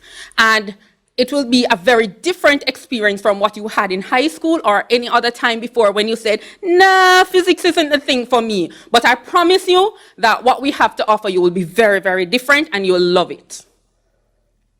So we have 5 majors, and these 5 majors we've designed to give you an entry into the world of physics, into areas that are quite exciting and on track right now. So if you're into theoretical physics, so if you've watched Big Bang Theory and you really like it, and you want to be a theoretical physicist, if you want to go into things like astronomy and so on, general physics is the major for you. If you are interested in continuing to higher education, or if you want to become a physics teacher, this is also the major for you. If you're interested in telecommunications, control systems, engineering types of solutions, then we have an electronics major for you. And if you're into computer science, don't worry, we have an offering that allows you to combine electronics and computer science. Then we have a very exciting area. It's called material science. So this is the physics of materials. This impacts every single area of life because it's materials. You can go into any type of manufacturing industry. You can go into forensics, and you can work in the standards industry where we'll look at what is it that they have given us. Is it really doing what it says? So another very hot topic out there is energy and environmental sciences. So any type of industry that you're going to know, the big thing for everybody is renewable is renewable tech because everybody wants to save. So under our energy and environmental physics major, you look at renewable technology, solar, wind, hydro, integrating energy systems. You'll do courses like physics of climate, atmosphere, climate change, and fluids. You can take this to the Met Services and to other environmental agencies. So if you're interested, again, in physics in medicine, if you're into medical instrumentation, we have a major for you that is called medical physics. Recently, we developed 3 new programs that will take you way out there if you want to be working among the hot topics and the hot researchers now. So we have climate science and electronic systems. That's an entire program that you will do when you come into our department. So we have electronics and alternative energy as another program of choice. You can do biomedical instrumentation. And as I said before, we have electronics and computer science that you can combine to give you your major.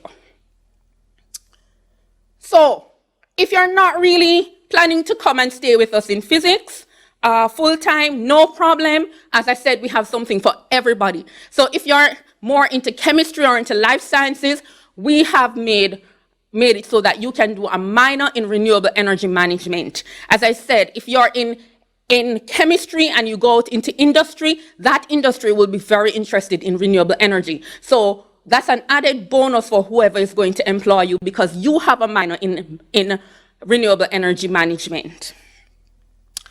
And let's say that you don't want to take the entire minor. We fixed it so that we have an offering for you. And the great thing with this minor and our individual offerings is you wouldn't have had to do physics before. So we've designed this program so that you can fit right into our department.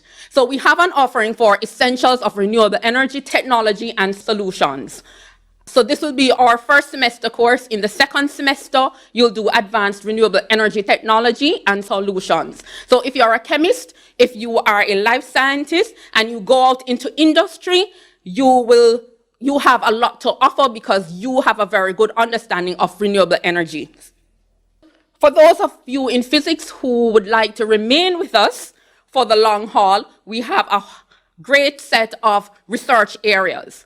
So again, we have some hot topic areas. We have climate change and variability, and this will include some computer modeling. We have renewable and alternative energy research, where you look at the efficiency of these systems, and you can do it in the local context. And we also look at new technologies and hybrids of these systems. We also have research in electronics that is geared towards signal processing and developing novel applications in speech and image processing. We also have a research in satellite systems. Another area of research for us is material science, and this covers a wide range of things. We have forensic fire analysis, so we actually have a fire research lab. We have novel materials for road aggregates. We have a bioglass research team. And we have advanced research in semiconductor development. We also have a medical physics research group, and they look a lot at medical radiation physics. What about our facilities? So we have our undergraduate laboratories that you spend most of the first few years in. We also have a virtual lab that will accommodate any simulations that we would want you to have access to. We have a wind turbine, we have solar panels, and we have newly installed solar modules that will be a part of your energy program. We have a weather station, we have very large telescopes. As I said before, we have the fire research lab, and we also provide space for extracurricular activities. So we have the astronomy club, we have the medical physics club, and the electronics club. What do you need to do when coming into our program? So coming in, you have, there are different levels that you will enter at. If you are coming from the CSEC level, then you will come in at our introductory level, and the courses that you will take are listed on the board, Phys 0411, Phys 0412. All of these courses are your introduction to physics. So if you did CAPE, but If you did CSEC and you did not do CAPE, we have you covered with our introductory courses. If you did CAPE, then you will come in on our level 1 program and you will start your degree at this point. As always, physics has something to excite you, so we have the Physics Honors Society. So all of you coming in have great potential, and I'm sure many of you, if not all of you, will end up in our Physics Honors Society. So this is fantastic because we have our breakfast treats twice per semester, and you will be introduced to speakers within the different areas of physics during this time. All right, so you'll get to meet people in the industry. We have several programs in our department that allows you to travel and study. So we have the Huawei Seeds for the Future program. This is a 2-week cultural and work experience trip to China. We have the Sophia University program where you go for 2 weeks to study in Japan. So our department facilitates travel. Or if you're not going to be traveling, then we will seek to bring the world to you. Right here in the pictures, the Professor Klaus von Klitzing was a Nobel Prize. He won a Nobel Prize in physics in 1985, and he came to see our students. And so we try as much as possible to bring science from around the world to you. In addition to our department, our groups, we have the Robotics Club, and for the last few years, they have placed 3rd in the international competition, and so we do have a lot to offer you if you are into things like robotics. Okay, so we will have career talks for you, and so if you click the link, if you go to the web page or UE Physics web page, you will be able to have access to our career talks. Okay, so thank you so much for not clicking off and tuning out, but to stay with us and learn all about physics and what we have to offer you.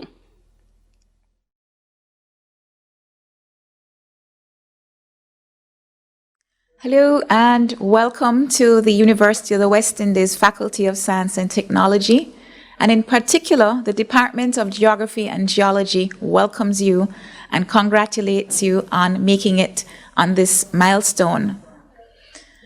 My name is Thera Edwards, and I am the map curator in the Department of Geography and Geology, and I'm very happy to be sharing with you a little bit about the department that I call home here on campus.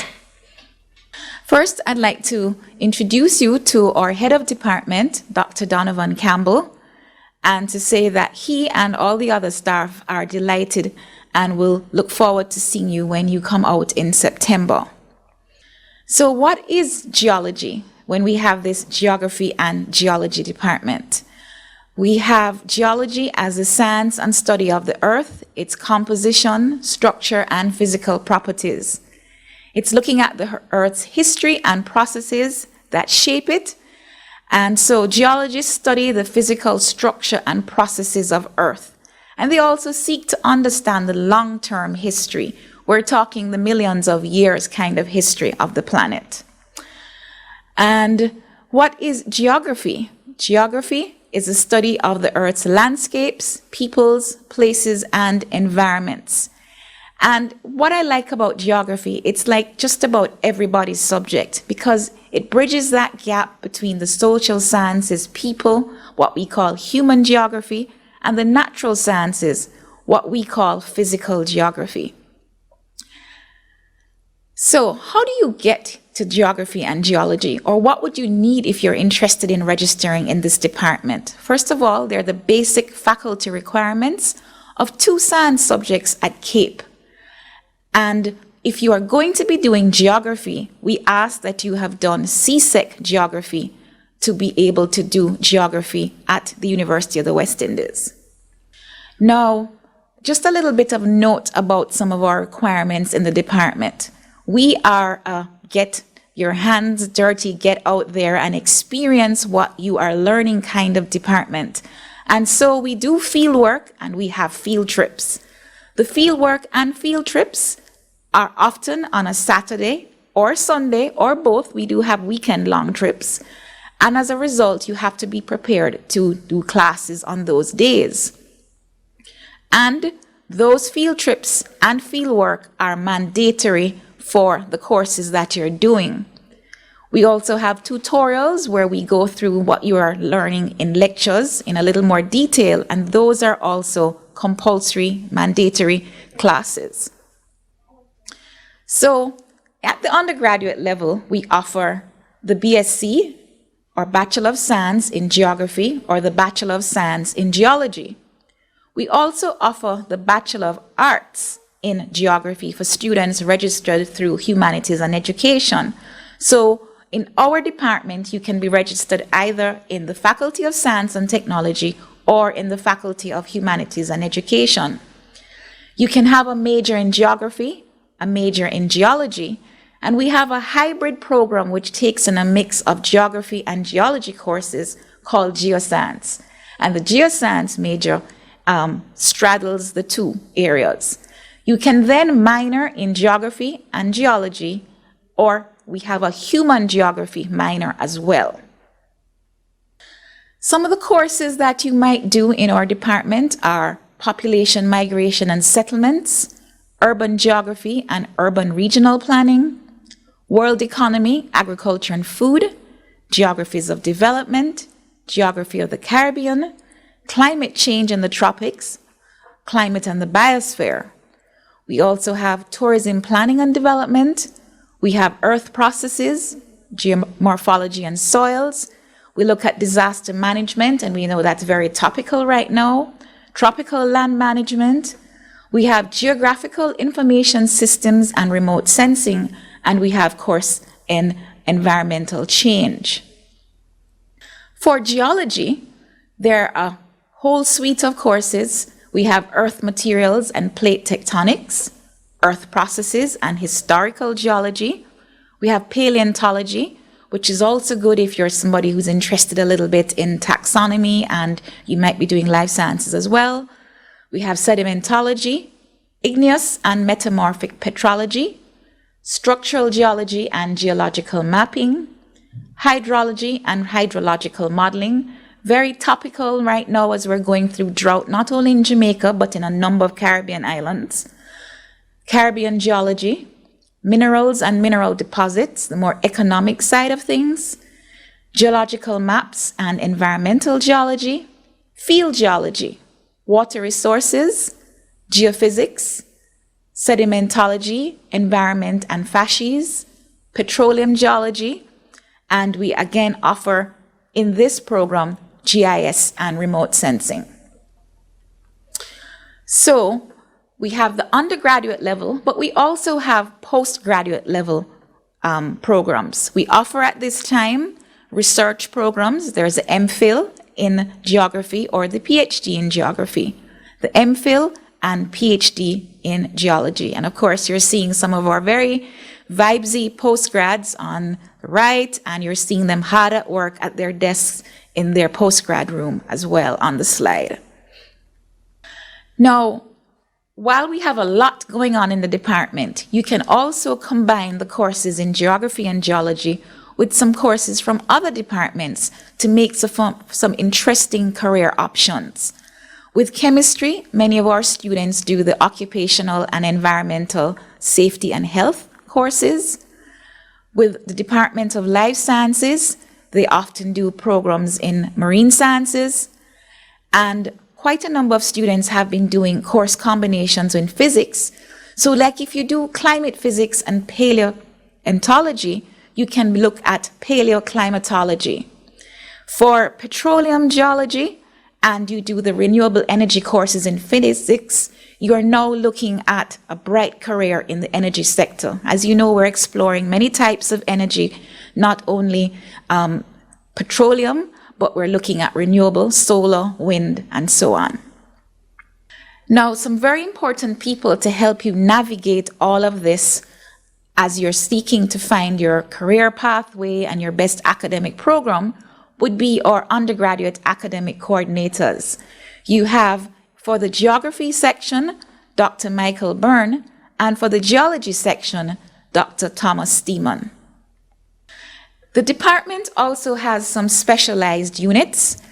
We have the Earthquake Unit, which is a research unit of the department, which is directly funded by the government of Jamaica through the Ministry of Science, Technology, Energy, and Mining. The Earthquake Unit is a hub for earthquake monitoring and research, and it has the central recording station here at the UWI Mona campus, but it also operates the Jamaica Seismograph Network and the Jamaica Strong Motion Network.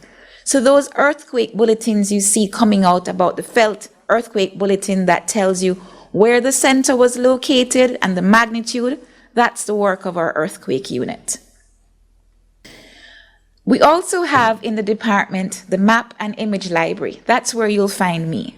So as the map curator, I am the person that will help to find aerial photographs, maps, satellite imagery, and the map and image library has some large tables, specialized equipment like light tables, and of course we have not only digital maps, but we have lots of maps on paper covering not just Jamaica, but the Caribbean.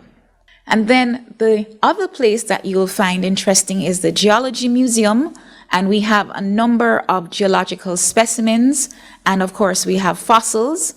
From time to time, we do facilitate tours of both the Map and Image Library and the Geology Museum.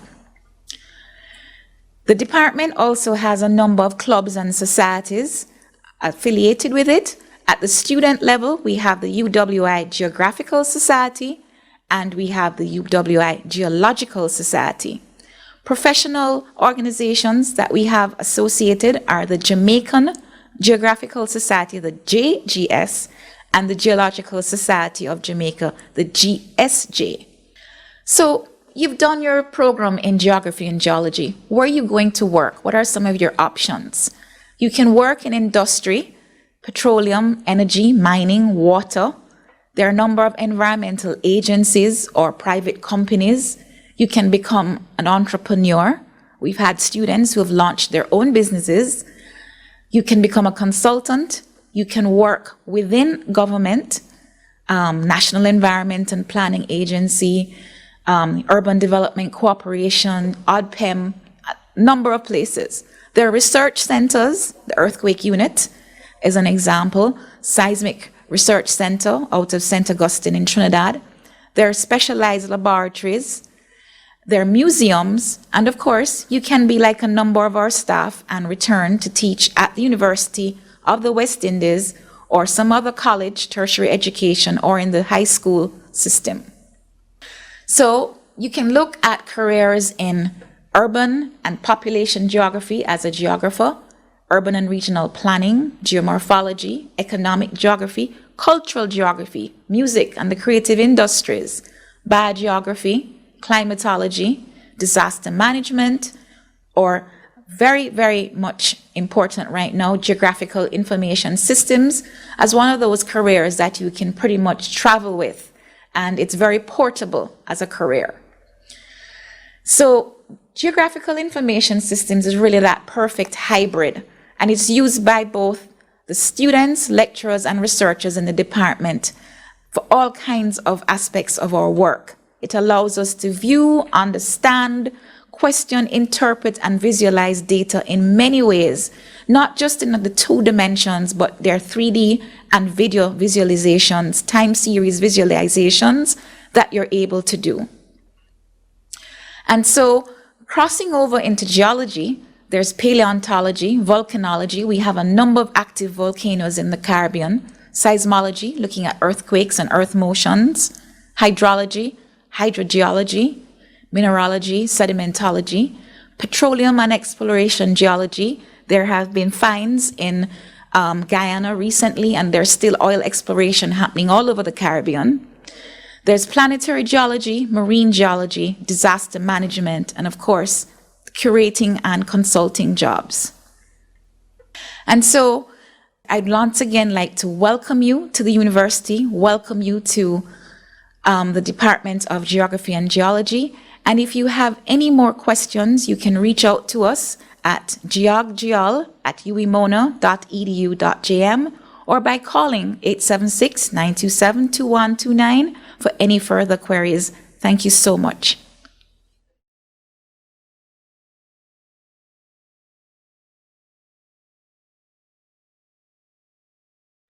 Welcome to the university. Congratulations on your acceptance. My name is Mrs. Kisha McLeod-Martin. I am from the Department of Basic Medical Sciences. I am here to talk to you about doing biochemistry as a course this year. Biochemistry is generally located on one of the tallest buildings in the faculty. We have new labs with updated equipment. We are a part of the Department of Basic Medical Sciences, which has in 5 other sections: anatomy, pharmacology, physiology, physical therapy, and where we also offer forensic science as a master's program. So biochemistry is a part of that section. What is biochemistry, you may ask? Biochemistry is a study of chemistry in biological systems, and what we do is look at how biological systems function, their processes, the cycles that take place in these biological systems. And this will include humans, plants, animals, microorganisms, and viruses. So with biochemistry, we have different, where biochemistry serves as a core, we have different areas. So we have biotechnology, we have molecular biology, biophysics, immunology, pharmacology and toxicology, food science areas, medical science areas, neuroscience, plant biochemistry, and microbiology. And all of these serves as different areas where biochemistry is the core. In order to do biochemistry, what you are required to have is CAPE chemistry, both units of CAPE chemistry, units 1 and 2, and you're also required to have CSET biology in order to do our courses. For your first year in biochemistry, we have 4 level 1 courses where we introduce you to the different areas that are in biochem. We have BIOC 1020, which is cellular biochemistry. It's the theory part of the course where you're learning about different macromolecules and you're learning about the biological systems. Then we have the lab component, which is separate, where we do things like separation techniques, enzymatic analysis, and these form the core of doing a biochemical degree. Then the other area is called MICR 1010, which is Introduction to Microbiology and Molecular Biology, where you learn about microorganisms and you get a little bit of information about doing genetics. Apart from that, we also have the labs that are associated with that section, which is known as MICR 1011, where you learn to do basic aseptic techniques in culturing microorganisms, where you learn how to use a compound light microscope, where you learn how to do DNA extraction and DNA digest. Apart from doing those level 1 courses, if you intend to do a major in biochemistry, you're also required to have Chem 1901 and Chem 1902 in order to further your degree in biochemistry.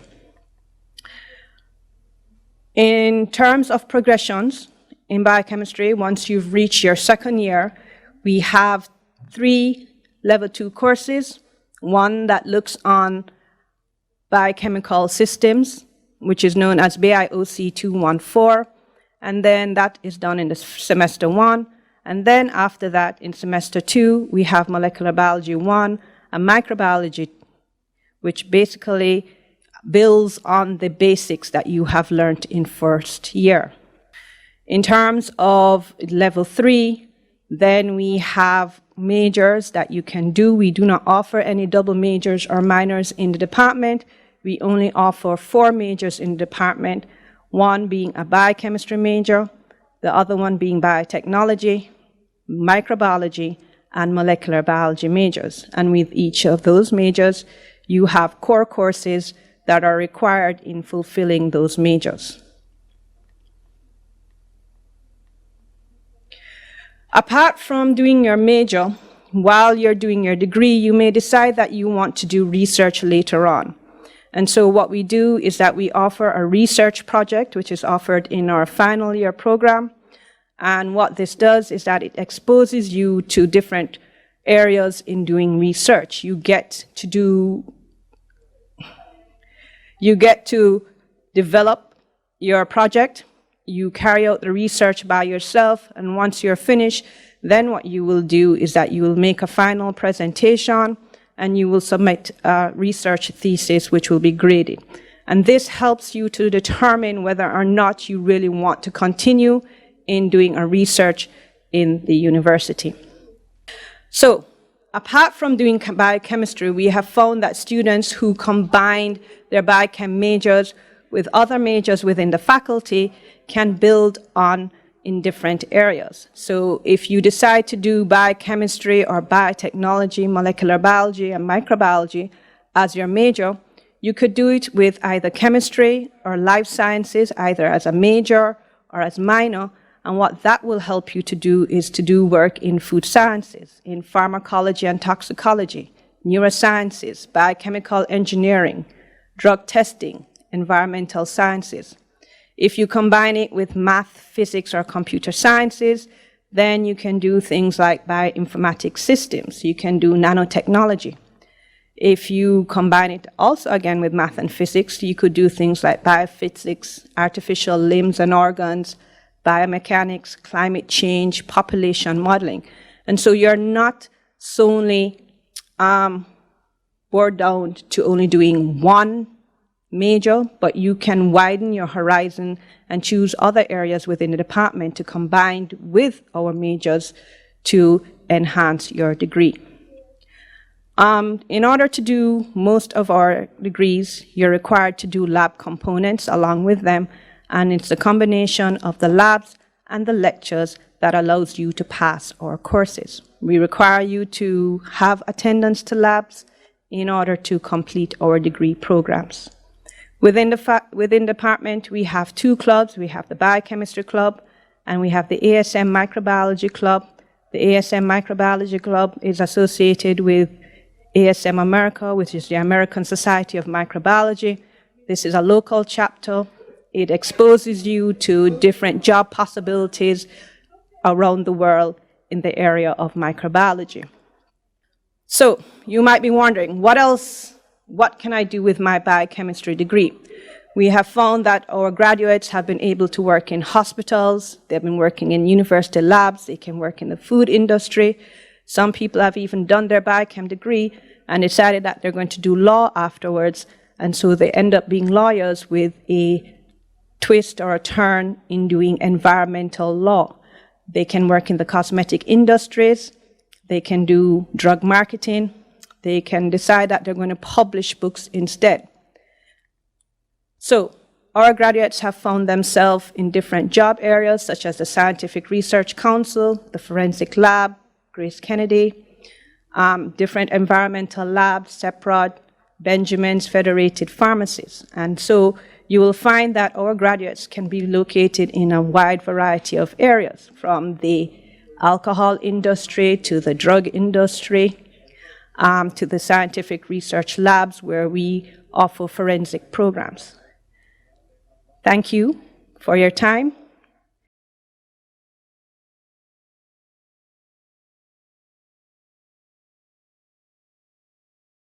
Hello everyone, I'm Dr. Frederick Boyd from the Department of Life Sciences. The Department of Life Sciences is one of the largest departments that exists in the Faculty of Science and Technology.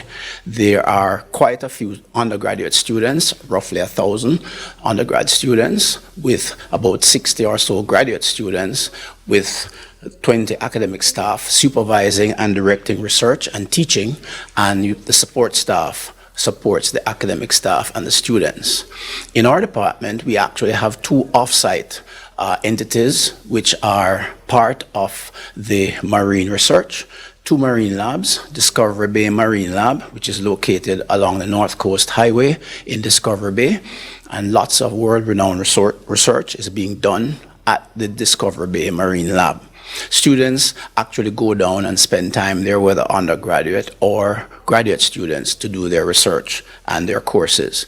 Nearer to us, in Port Royal, we have the Port Royal Marine Lab, which is another site where marine biologists will carry out research, as you see in the inset slide. Dr. Dwight Robinson is the current head of the Department of Life Sciences. As you can see, he's a man who loves the field, okay, and he works easily between the field and his office and teaching and research. You'll see his email listed there as well. The Life Science undergraduate coordinators are Dr. Gail Prasad and myself, Dr. Frederick Boyd, and we are in the Life Science Department to help our students with whatever problems and issues they may have. A brief look at our courses, starting with our preliminary courses. We do accept students in the department who have not yet gotten their CAPE, or if they may have one CAPE. Preliminary biology is the course that is done. It's the equivalent to CAPE biology and qualifies students to enter our biology program. You'll notice that there's one preliminary course per semester, and passing them successfully gets you into the level 1 and you start your degree. In the level 1, we have 4 courses which are run for approximately 6 weeks in each semester, starting with cell biology, then followed by molecular biology and genetics, where we learn a lot of the new diagnostic tools, followed by, in the second semester, taxonomy, which actually takes in all of the living organisms that surround us. Very interesting study of them. We recommend that when you register, you select the same lab and tutorial streams for all your courses. So for example, if you're doing 1017, followed by 1018, followed by 1262 and 1263, you ensure that you are registering for the same lab time, same day, etc. So it minimizes disturbances in your timetable. In order to complete a major in life sciences, you have to complete all level 1 courses. Some minors will allow you to be able to pass through some courses, but you will need to do all 4 level 1 courses successfully in order to do our majors. A number of courses from, for example, plant ecology. Our department is very strong on ecology, plant biotechnology. We also have oceanography, aquaculture, parasitology, immunology, many different lines which lead to working in ecology, working in medicine. There's economic botany, where there's a new opening in the world today of naturopathic doctors, etc., and lots of different work that is subtended by these courses. One of our majors, we have BSc in environmental biology, where you may either focus on land-based environmental biology or marine environmental biology. And we have some pictures here of students who are actively in the environmental biology program doing more than just learning about science. In our experimental biology, this major keeps you more in the lab, whereas environmental biology takes you out of the lab on field trips, etc. Here we see on the left a student using the Potter's Tower as they investigate some factor that affects insect distribution. Major in plant biology, studying plants. We see Professor Tennant there in one of the insets with our students as they carry out micropropagation and various studies on plants. We also have a herbarium, one of the largest herbariums in the region, with lots of specimens and information on them. The major in plant biology takes you through micropropagation, as we said before, medicinal botany and horticulture, etc. The animal biology major focuses a lot on the marine environment, but also on the aerial, with birds and insects, etc., pest ecology, and all the various elements of this animal biology major for those who are more interested in the animals. The marine biology major is one of our most common and largest majors. A lot of people are interested in this. We're an island surrounded by water, and so it makes sense that a lot of our students will be involved in marine biology. For this, it's highly recommended that you be able to swim and manage yourself in water, as this is a plus in helping you through the marine biology. The major in terrestrial and freshwater ecology involves mainly studying our rivers, many rivers on the north and east of the island in particular, and features a lot of field trips as students go and study various ecological factors associated with our water bodies on land. Terrestrial and freshwater ecology, closely related, where we do work within the lab, as you see in the bottom left, and on field trips and studying insects and various aspects of Jamaica's ecology. Then there is biology with education, as we accommodate our teachers who seek to develop teaching skills with a background in biology. And there are a number of courses, including our ecology courses, that is a part of this program. The Department of Life Sciences courses mix well with a number of other courses, for example, biochemistry and biotechnology. Chemistry, those are the two main ones that students do along with life science courses, but also physics, math, geography are other subject areas in our faculty that students will find very helpful. And even out of faculty courses such as mass communications, if you get into broadcasting and scientific journalism, etc., then management, you may very well end up having your own environmental company, and psychology, etc. Career options run the gamut from agronomist, plant pathologist, forest ecologist. Those are some of the plant science ones. We have freshwater biologists. We have micropropagation, fisheries, soil scientists, parasitologists, immunologists, etc. Other career options in the marine biology and in agribusiness, which is becoming more and more important for Jamaica. And you will see a number of these which are shown to you here, okay? There's an important component, biological research, where in our final year, students are exposed to doing research on their own, guided by their supervisor, and this may lead you on to postgraduate work, as well as enriching your educational experience. The last thing we want to leave with you is that when you enter the university, don't be deterred by any challenges. Persevere against all odds. This is actually a picture of a lizard that was in my office for quite some months until I realized that it actually died still hanging on. So students need to hang tight and do well. Well, welcome to the University of the West Indies. Welcome to the Department of Life Sciences. We look forward to seeing you when the semester starts.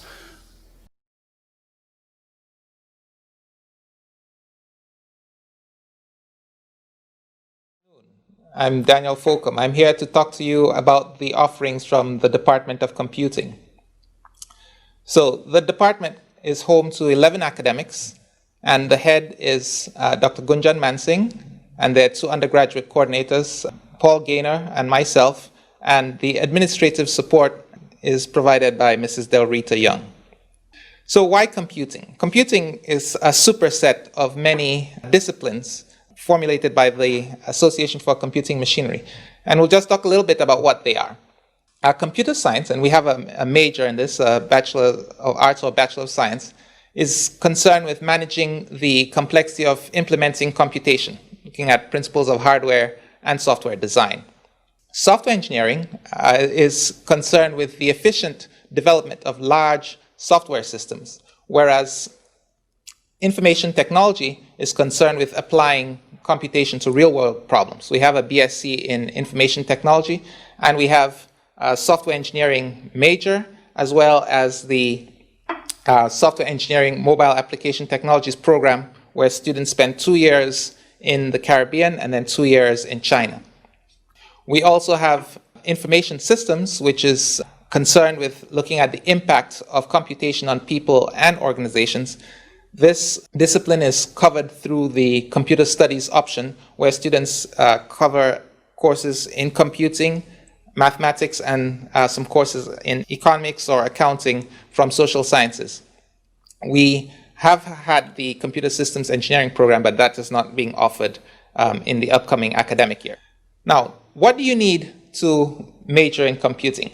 All you need are 2 units of a CAPE science subject. And what might be a CAPE science subject? Biology, chemistry, physics, pure maths, or computer science. So if you have 2 units of those, you're good to go.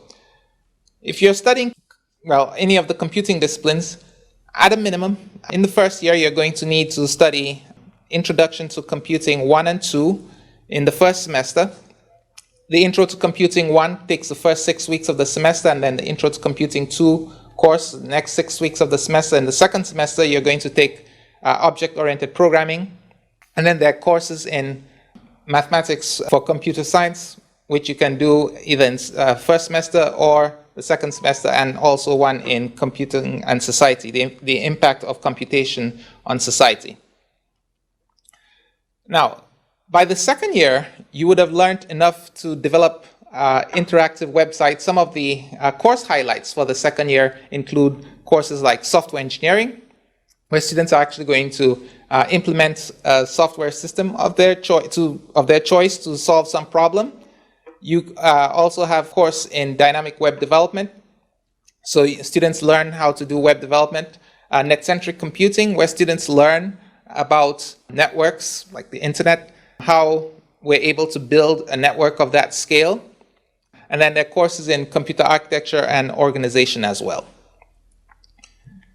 And then by the third year, we're going to have the group project, which gives students a chance to put things together, things that they've learned throughout the program, to solve some problem. So in years past, we've seen students design, for example, a hardware-software solution to secure student laptops or backpacks in the computer lab. We've also seen a case where students have developed a system to schedule exams here at the university. So this is a chance for you to develop, for students to develop a system that could have an impact that's as wide-ranging, say, as Google or Facebook. There's also the internship course, where students spend a semester working with an organization, a business organization, on some and working on a computational task. And the organization interfaces with the university, the department, to make sure that the students are actually doing something that is related to computing. And in the upcoming year, we're also going to introduce a course where students are going to do development for mobile. So, chance to work on things that are relevant to society. All right. Where do our students go? You can get a job as a software developer or engineer. Some of our students, for example, have worked on programming the interfaces for some of the ABMs that you see for the Jamaican banks. You can work as well in telecommunication services, so developing new applications for cellular phones or web developers or just a general programmer or analyst. Emerging these days are roles as data scientists, or doing things like database administration, network or system administration, or support and testing and training. We also have students who are working as security professionals, so doing penetration testing to see if systems are vulnerable to being hacked. And I just want to include this quote from the World Economic Forum report. It says, emerging in-demand roles, among the range of established roles that are set to experience increasing demand in the period up to 2022 are data analysts and scientists, software and application developers, and e-commerce and social media specialists, roles that are significantly based on and enhanced by the use of technology. And of course, in the midst of this pandemic, you've seen the need for lots of technology professionals. Right? We're all working from home, depending on our networks, for example, and software.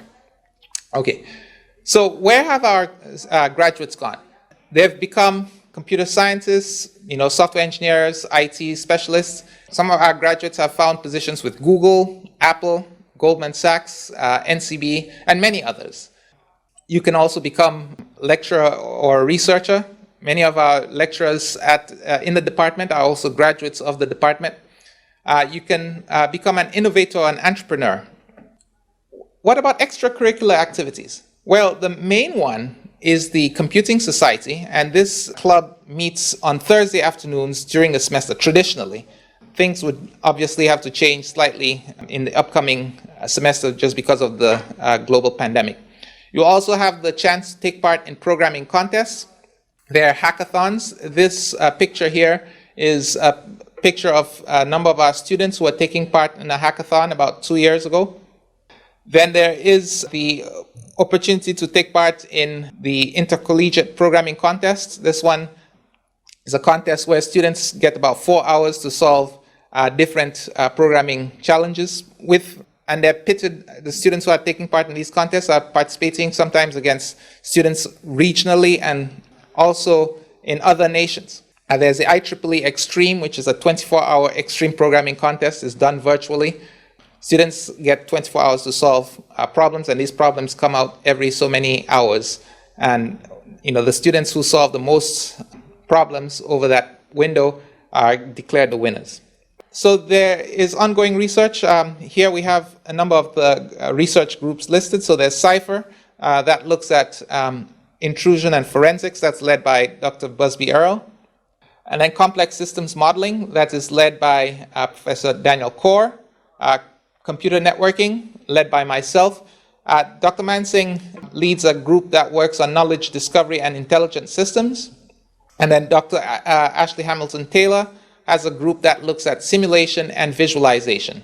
And Dr. Claudine Allen leads a group that looks at software engineering. So if you have more questions, you can contact the department. The department's main email address is computing@uemona.edu.jm. And if you have other questions about the undergraduate program, you can either contact me, and my email address is listed on the slide, or Dr. Paul Gaynor, and his email address is listed on the slide as well. Thank you very much for your attention.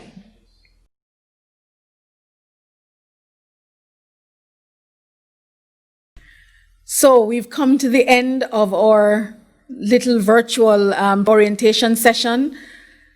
And I would like to just say thank you to all our departments who came and made presentations, our department reps. You did an excellent job.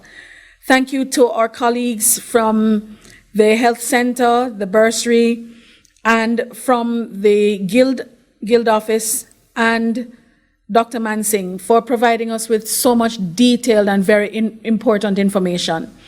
We are pleased that you stayed with us and spent the time to learn a little bit more about the faculty that will be your home for the next 3 years, maybe even longer if you decide to do postgraduate work with us.